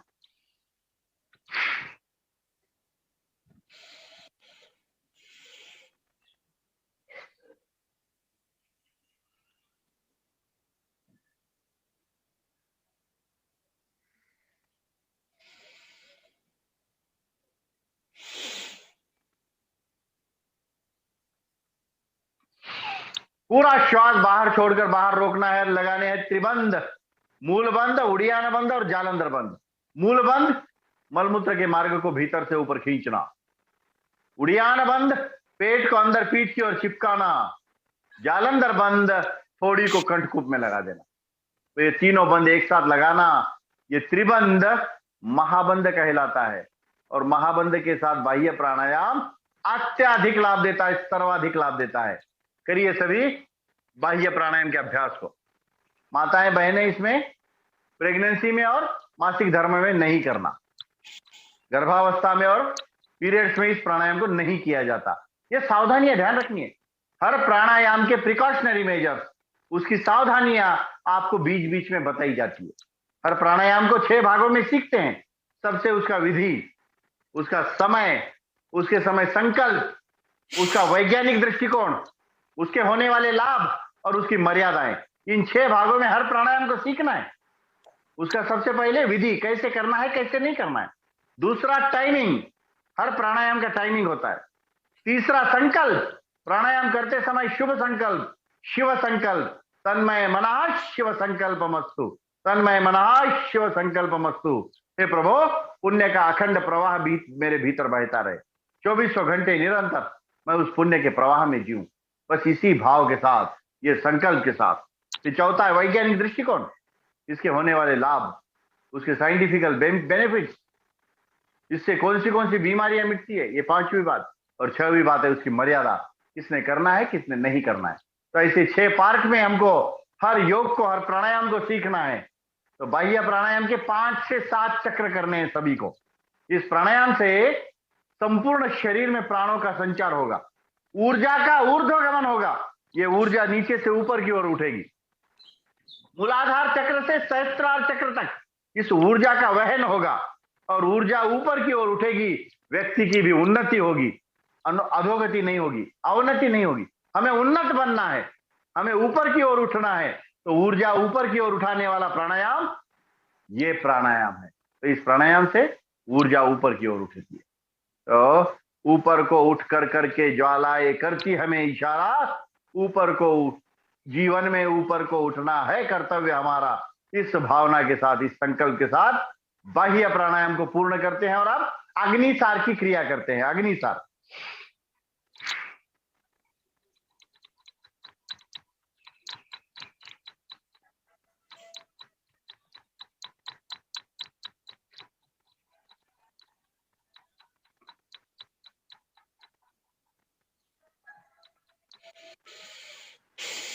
बाह्य प्राणायाम के बाद अग्निसार, श्वास को बाहर छोड़ना, बाहर रोकना और केवल पेट को हिलाना, अंदर बाहर।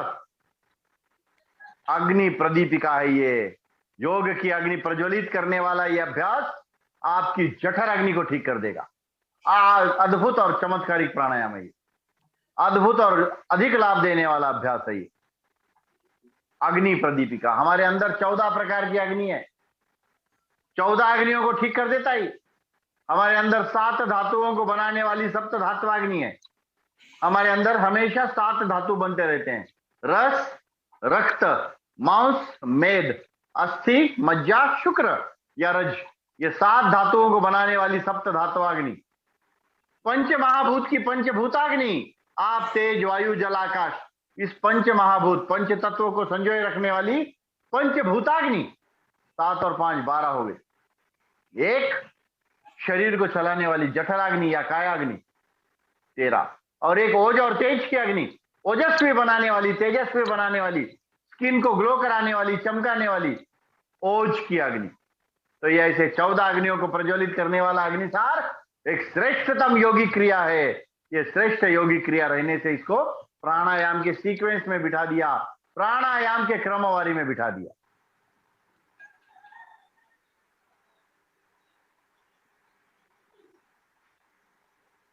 तो चलिए, अग्निसार के अभ्यास के बाद अब विश्राम देते हुए आगे बढ़ते हैं उज्जयी प्राणायाम की ओर। गले को टाइट करना है, श्वास को भरते हुए, घर्षण करते हुए आवाज, उज्जयी प्राणायाम।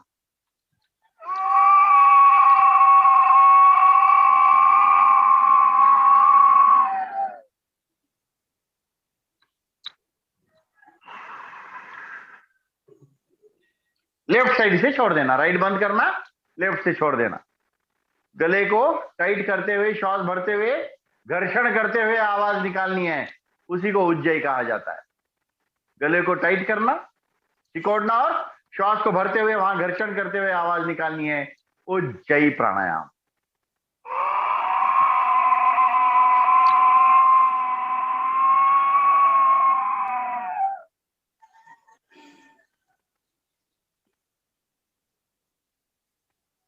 राइट को बंद करके लेफ्ट से छोड़ देना। उदान प्राण पर विजय देने वाला प्राणायाम उज्जयी प्राणायाम है। उदान प्राण गले में रहता है। हमारे शरीर के अंदर 5 प्रकार के प्राण हैं। हृदय में प्राण वायु, नाभि के नीचे अपान वायु, नाभि में समान वायु, गले में उदान वायु और पूरे शरीर में घूमने वाला व्यान वायु। ऐसे 5 प्राण हमारे अंदर है। उसमें गले के हिस्से का उदान, ये उदान प्राण इससे आपके ठीक हो जाता है। चलिए, अब हम देख रहे थे उज्जयी प्राणायाम के लिए गले को हल्के से मालिश करते हुए अंदर का मुख रस निगल लेना। उज्जयी प्राणायाम के तो लाभ अद्भुत है। उदान प्राण पर विजय देने वाला ये प्राणायाम अद्भुत लाभ देने वाला प्राणायाम है, चमत्कारिक प्राणायाम। इससे थायराइड के, टॉन्सिल्स के बीमारियां मिटते हैं। इसी प्राणायाम से खर्राटे की आदत मिटेगी। खर्राटे जो आते हैं ना नींद में, स्नोरिंग के प्रॉब्लम, ये जो नींद में खर्राटे भरते हैं उसकी आदत मिटेगी।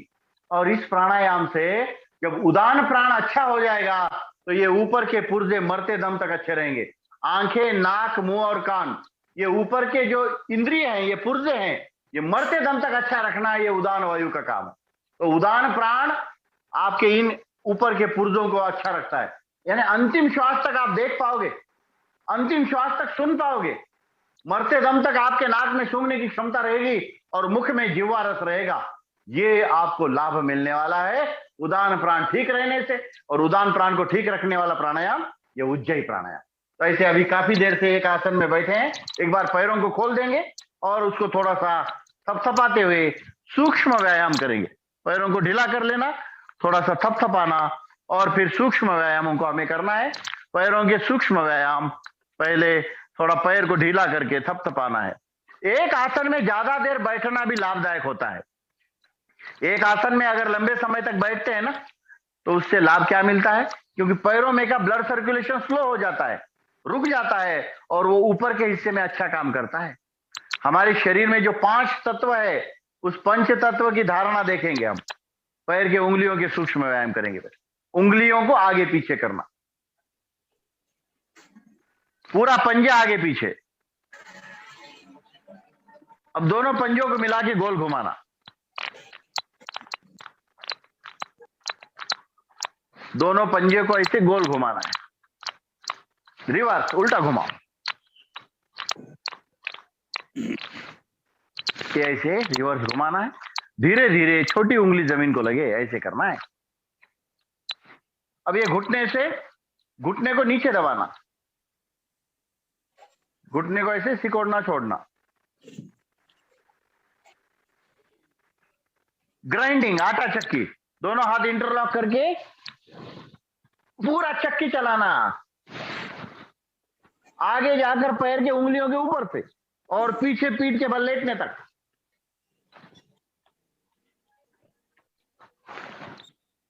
रिवर्स, उल्टा घुमाओ,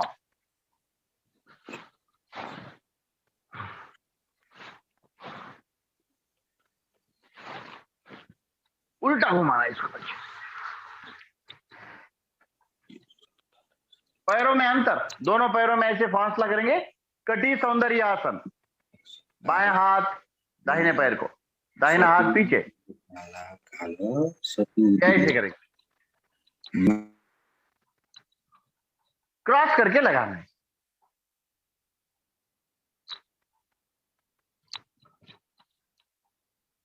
पीछे का हाथ थोड़ा ऊपर उठाना, उसको देखना। चलिए बटरफ्लाई करते हैं। तितली आसन,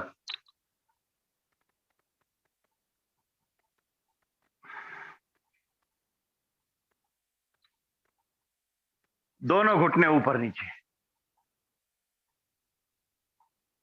समस्त जंघास्थी स्नायुओं को व्यायाम। ये सूक्ष्म व्यायामों में सर्वश्रेष्ठ है। बटरफ्लाई सारे सूक्ष्म व्यायामों में श्रेष्ठ माना गया है।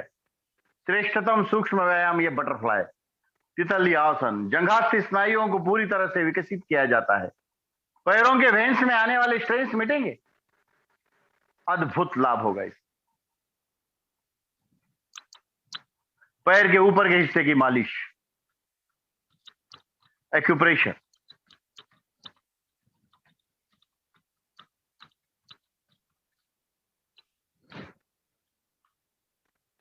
चलिए फिर से बैठ जाएंगे। हाथों के सूक्ष्म व्यायाम, दोनों हाथ आगे, पहले उंगलियों के व्यायाम। हाथ के जो 10 फिंगर्स है, 10 उंगलियां हैं, उसको आगे पीछे थोड़ा सा करना। फिर मुट्ठी बंद, अंगूठा भीतर से एक बार ऊपर से, एक बार अंगूठा ऊपर से, एक बार अंगूठा अंदर से। थोड़ा सा हाथ को ढीला कर लेना इसे।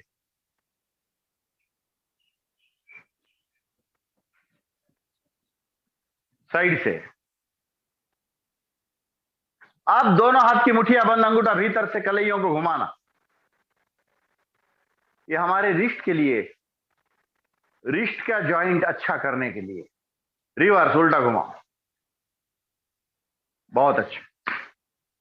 अब दोनों हाथ की कोहनियों के लिए व्यायाम, दोनों हाथ के कोहनियों का।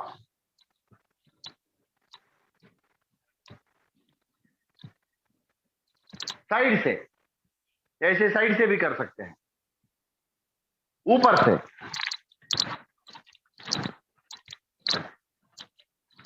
अब दोनों हाथ के कंधे पर रखना, कोहनी का बड़ा शून्य करना।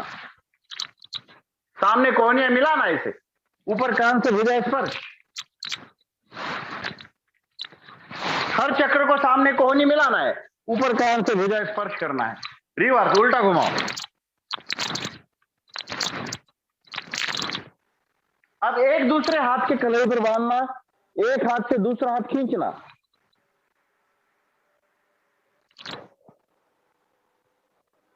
पूरी तरह से हाथ खींचना। ये दोनों ओर की फंसलियों का व्यायाम है। दोनों ओर की जो फंसलियां है उस फंसलियों को मजबूत करने वाला अभ्यास ये हाथ से हाथ खींचने वाला है। अब दोनों हाथ इंटरलॉक करके माथे के पीछे रखना, एंटी प्रेशर विरुद्ध बल, श्वास को भरते हुए हाथ आगे माथा पीछे, श्वास को छोड़ते हुए ढीला, फिर श्वास को भरते हुए हाथ से प्रेशर देना है, दबाना है।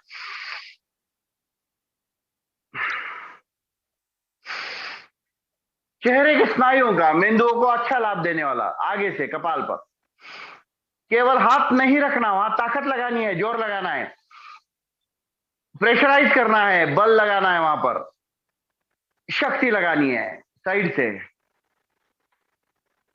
पूरी तरह से ताकत लगाकर वहां पर दबाना है। दूसरी ओर से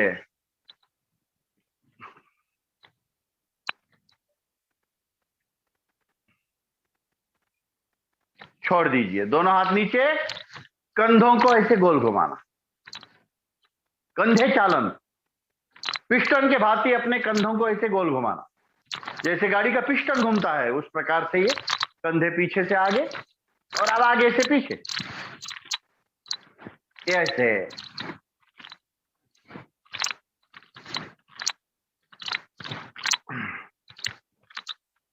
अब गर्दन का व्यायाम, गर्दन को ऐसे बाईं ओर देखना, दाहिनी ओर घुमाना, लेफ्ट साइड को घुमाइए, राइट साइड को घुमाइए, बाईं ओर, दाहिनी ओर। अब बाईं ओर झुकाना है गर्दन, left ear on your left shoulder, दाहिनी ओर गर्दन झुकाइए, right ear on your right shoulder, बायां कान बाएं कंधे से लगे, दाहिना कान दाहिने कंधे से लगे, सामान्य, आगे और पीछे, आगे पीछे, फ्रंट बैक। अब ग्रीवासन करना है, आराम आराम से गर्दन का गोल चक्र, कोई जल्दबाजी नहीं, रिवर्स, कोई गर्दन को झटका नहीं देना, आंखें खुली रखना, आंखें खुली रख के ये ग्रीवासन, ग्रीवा का चक्र छोड़ दीजिए। 3 बार क्लॉकवाइज, 3 बार एंटी क्लॉकवाइज। तो ये सारे सूक्ष्म व्यायाम हमने किए। हमें आज इस योग चौतारी के 501वें दिवस और वैसे 5 सितंबर संपूर्ण भारत में शिक्षक दिन के रूप में मनाया जाता है। डॉक्टर सर्वपल्ली राधाकृष्णन के नाम पर, जो एक आदर्श शिक्षक थे, उनके नाम पर यह दिन माना जाता है शिक्षक दिवस, शिक्षक को, गुरु को पूजने का दिन। तो ऐसे हम सारे गुरुओं को, जिन गुरु सप्ताह से हमने सीखा है, जिन शिक्षकों से हमने मार्गदर्शन लिया है, उन सभी शिक्षकों के चरणों में नतमस्तक होते हैं, उनको वंदन करते हैं, प्रणाम करते हैं। ऐसा आज का ये 5 सितंबर शिक्षक दिन, और इस उपलक्ष्य में भारत और नेपाल, नेपाल का 501वां दिवस 5 सेंचुरी पूरी कर चुकी है, 500 डेज, और ये 6th सेंचुरी में उनका कार्यकाल चल रहा है। अभी ये 6ठी सेंचुरी है। तो इसमें आज के इस पहले दिन 501वें दिवस पर नेपाल योग चौतारी को, ऑनलाइन मंच को मैं बहुत बहुत शुभकामनाएं देता हूं, हृदयपूर्वक हार्दिक अभिनंदन करता हूं। आइए अनुलोम विलोम के साथ इस वर्ग को आगे बढ़ाएंगे। अनुलोम विलोम प्राणायाम।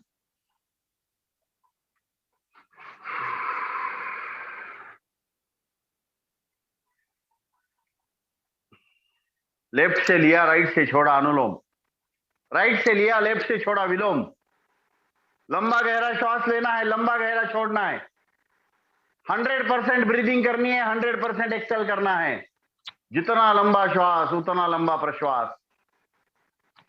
2.5 से 3 सेकंड में पूरा श्वास भरना, 2.5 से 3 सेकंड में पूरा छोड़ना, फिर 2.5 से 3 सेकंड में लेना, 2.5 से 3 सेकंड में छोड़ना।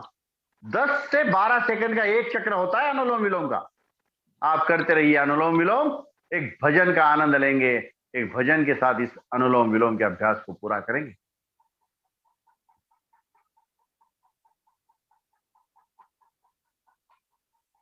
श्रद्धा रखो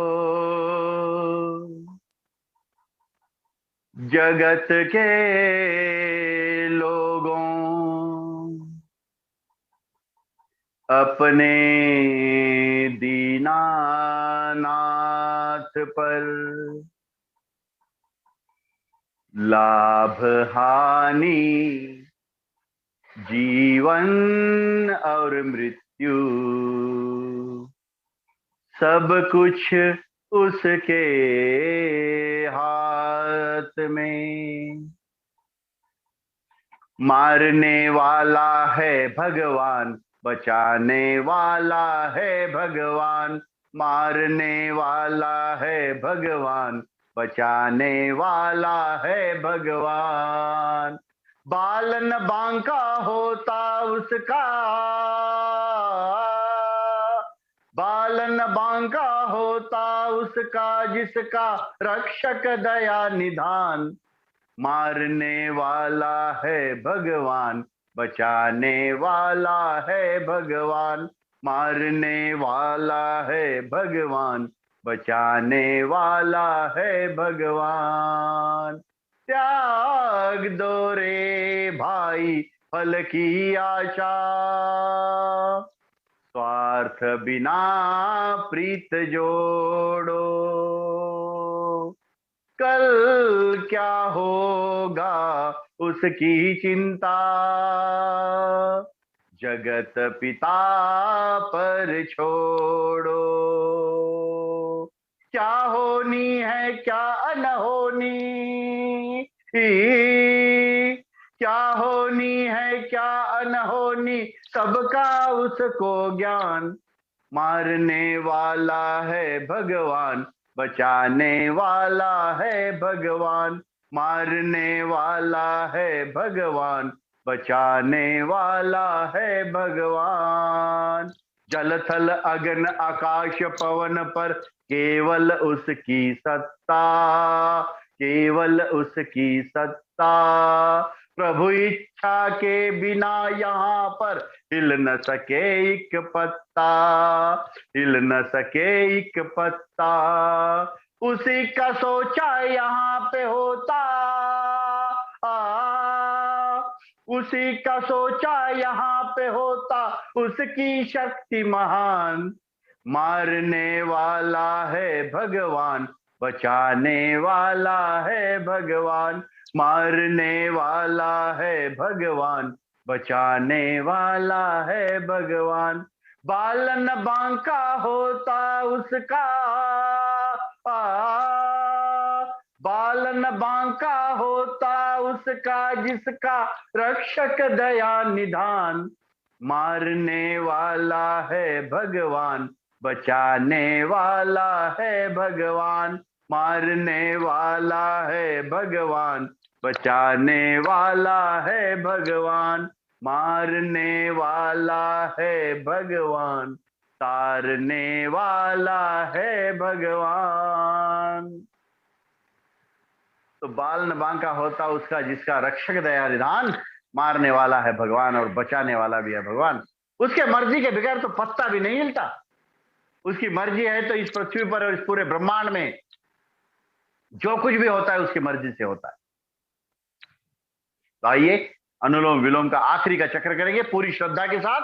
अनुलोम विलोम का अंतिम आवर्तन पूरी शक्ति से, पूरी श्रद्धा से, पूरी भक्ति से एक लय होकर।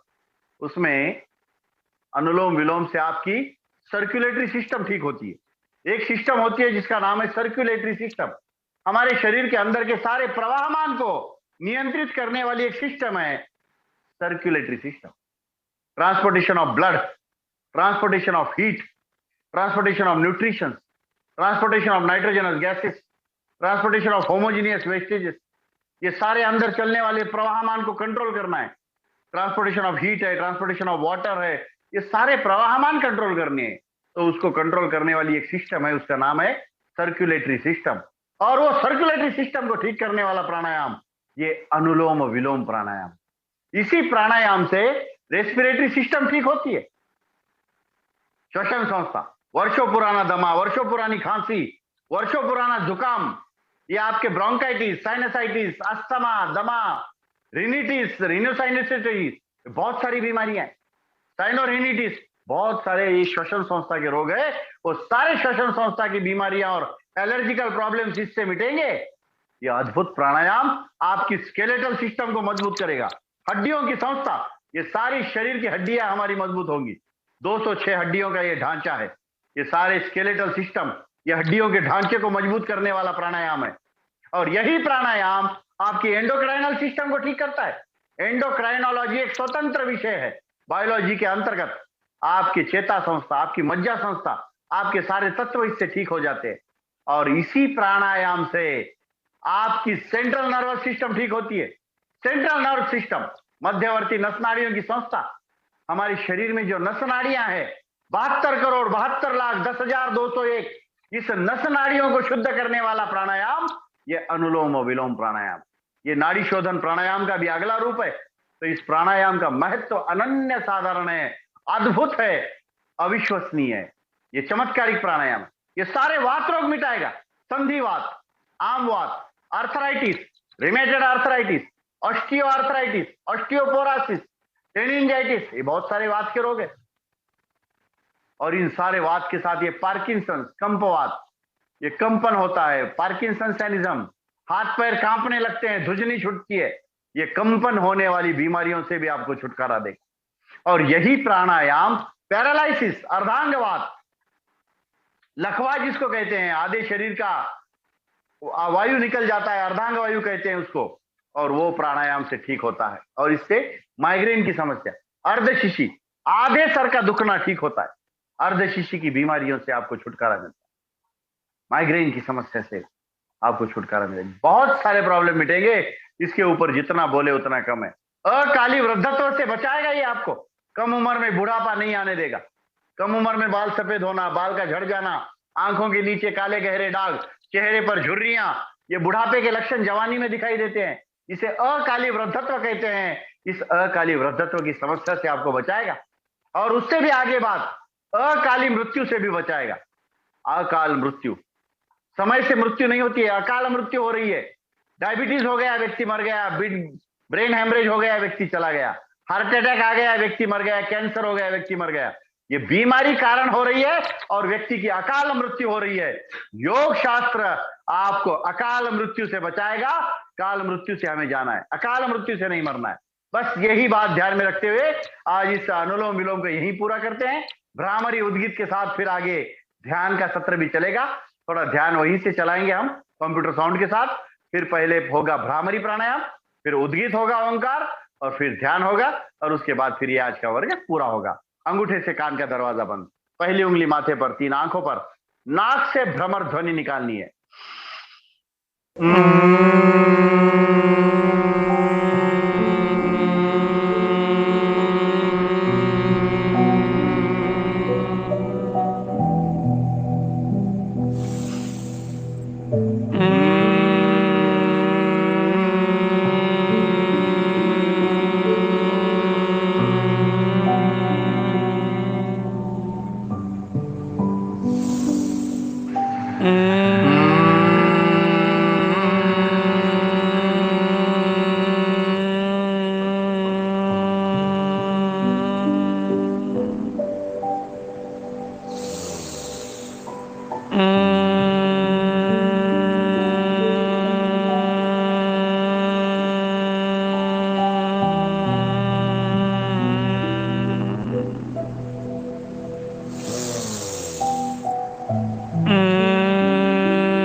दोनों हाथ नीचे, आंखें बंद, उद्गीत करेंगे। ओम का जाप, ओंकार 3 चक्र।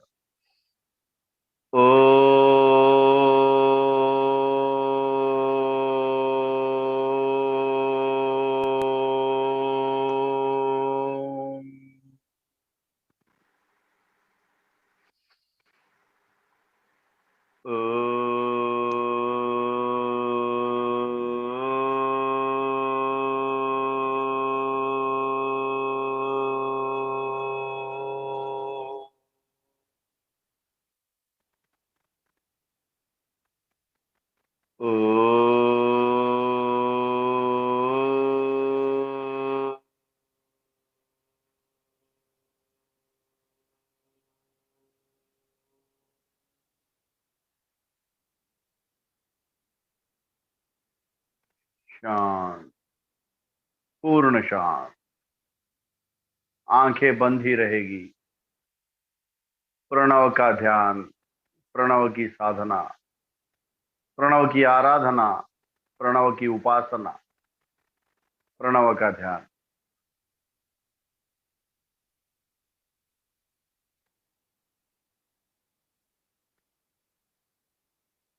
कंप्यूटर साउंड चालू कर सकते हैं और जो ध्यान का सत्र है उसको आगे बढ़ाएंगे 10 मिनट के लिए। आंखें बंद रहेगी सबकी।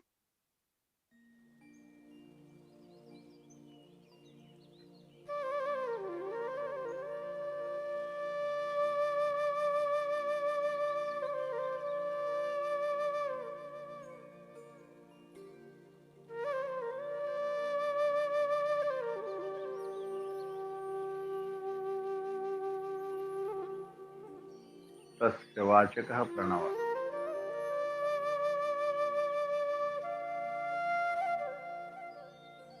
उसी ईश्वर का नाम ओम है।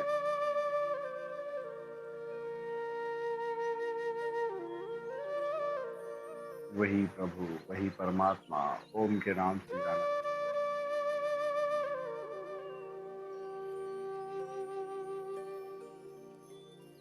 जपस तदर्थ भावना, उसी के भावों को जपते रहें।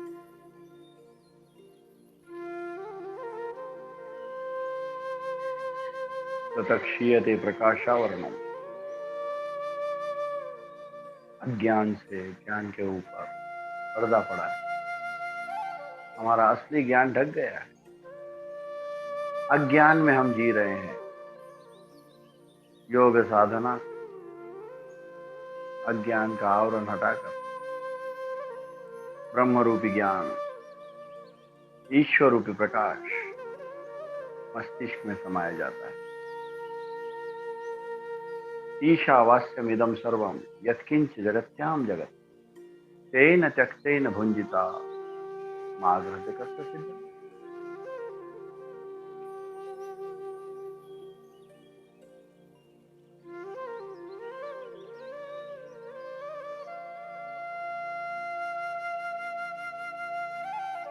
पूरा श्वासों पर ध्यान।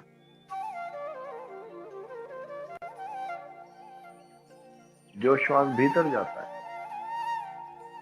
जो प्रश्वास बाहर निकलता है, उसके साथ ओम ओम का मानसिक जाप। भीतर के शास्त्र को पहचान, अंतर शक्ति को पहचान। अज्ञानी को ज्ञान का रास्ता, असत्य से सत्य की ओर आगे मार्गक्रमण, अंधेरे से उजाले की ओर बढ़ना, मृत्यु से लेकर अमृत से द्वार खोलना। ये जड़ शरीर से चेतन की यात्रा है। इस स्थूलता से सूक्ष्मता की ओर आगे बढ़ना है। इस सबीज से लेकर निर्बीज समाधि का रास्ता है। यह आत्मा से परमात्मा के मिलन की ओर आगे बढ़ने की क्रिया है। आत्मा से परमात्मा का मिलन, बीज से निर्बीज समाधि की ओर बढ़, इस जड़त्व से चैतन्य की ओर जाना है। इस स्थूलता से सूक्ष्मता में अंतराय में होना है।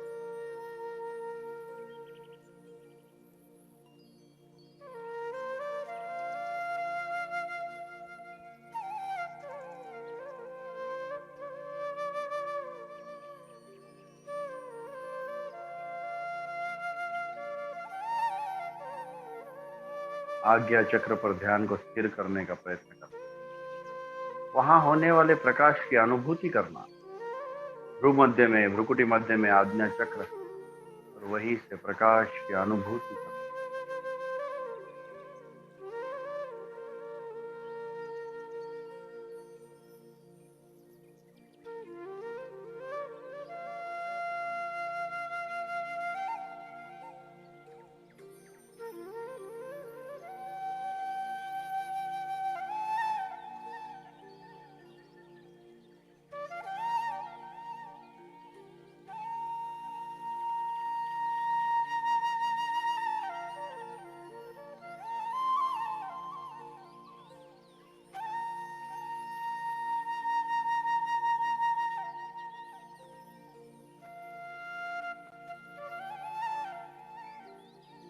प्राणायाम की निरंतरता प्रत्याहार में आगे बढ़ाए।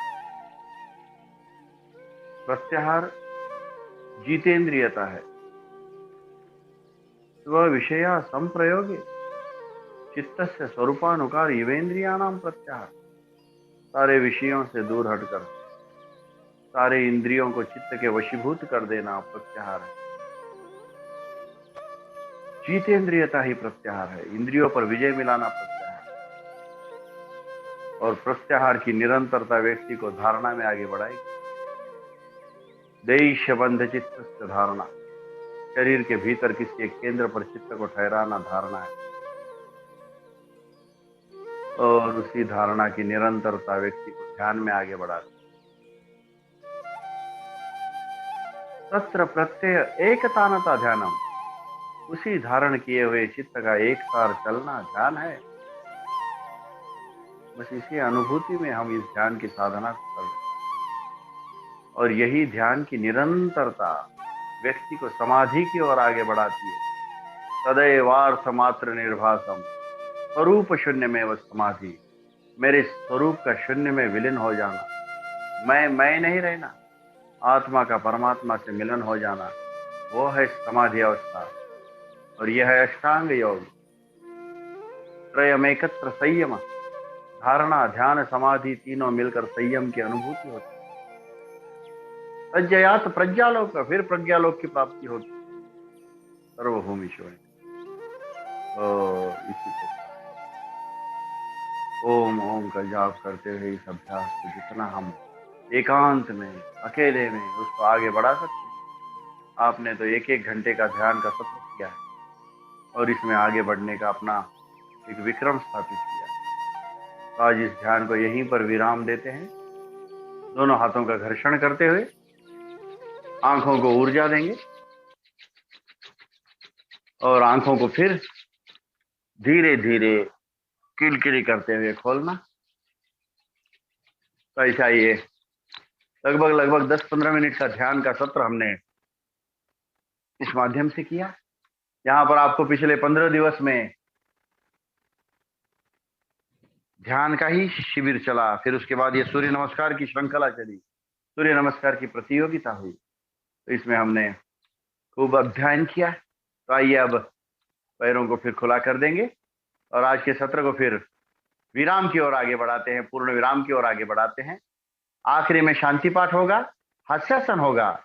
उसके पहले मैं आज के इस सत्र में जो संचालक है आदरणीय भाई लवराज भट्ट जी, आदरणीय अनामिका श्रेष्ठ जी, आदरणीय प्रतिभा भट्टाराई जी, सावित्री पाराजुली जी, निर्मला जी, रामदाम जी और सभी टीम का हृदयपूर्वक स्वागत करता हूं। और योग चौतारी नेपाल का मैं बहुत शुक्रगुजार हूँ, बहुत अभिनंदन और धन्यवाद देता हूं कि ये 501वां सत्र लेने का अवसर मुझे प्रदान किया। तो नेपाल योग चौतारी का मैं बहुत बहुत हार्दिक आभार व्यक्त करता हूं। और आज शांति पाठ के साथ आज के वर्ग को पूरा करेंगे। शांति पाठ के पहले मुक्त हास्य करेंगे, मन खुला करके हंसना है।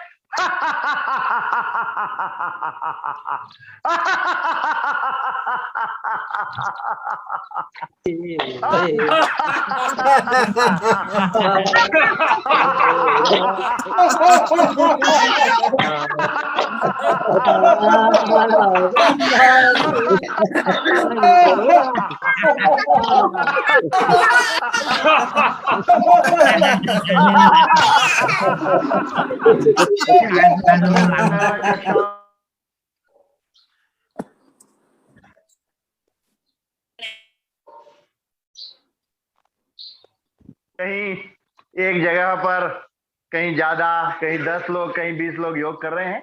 सबको बहुत बहुत धन्यवाद देते हुए ऐसे ये अभी इधर श्रावण मास चल रहा है हमारे इधर। अभी कल वैसी अमावस्या है और श्रावण मास इधर पूर्ण होगा और हमारे उत्तर भारत में और नेपाल में इसे भाद्रपद शुरू हो गया है। तो आप सबको इन पवित्र दिनों की बहुत शुभकामना देते हुए आगे इस कार्यक्रम को ऐसे ही बढ़ाएंगे। आइए शांति पाठ के साथ पुनः एक बार सारी टीम का धन्यवाद देता हूं। शांति पाठ। ओम जय शांति अंतरिक्षम शांति पृथ्वी शान्तिराप शान्ति औषधय शान्ति वनस्पतयः शान्ति विश्वे देवा शान्ति ब्रह्म शान्ति सर्वं शान्ति शान्तिरेव शान्ति सामा शान्तिरेधि। ओम शांति शांति शांति। शांति कीजिए प्रभु त्रिभुवन में, जल में, थल में और गगन में। शांति कीजिए प्रभु त्रिभुवन में, शांति कीजिए वन उपवन में, शांति कीजिए अंतरिक्ष में, शांति कीजिए औषधि वनस्पति में, शांति कीजिए वन में और उपवन में, ब्राह्मण के उपदेश वचन में, क्षत्रिय के द्वारा हो रण में, वैश्य जनों के होवे धन में और शूद्रन के हो चरणन में। शांति कीजिए प्रभु त्रिभुवन में, शांति कीजिए प्रभु त्रिभुवन में। ओम शांति शांति शांति। तो ऐसे ही शांति मंत्र का अर्थ था ये। शांति प्रभु को त्रिभुवन में करने की मांग करते हैं हम। जल में, थल में और गगन में शांति करना है, अंतरिक्ष में, वन उपवन में शांति करना है, ब्राह्मण के उपदेश वचन में, क्षत्रिय के द्वारा हो रण में, वैश्य जनों के धन में और शूद्रन के चरणन में, सभी में शांति की मांग करते हैं उस प्रभु से। यही शांति पाठ का अर्थ है। सभी को नमन, वंदन, प्रणाम। ओम।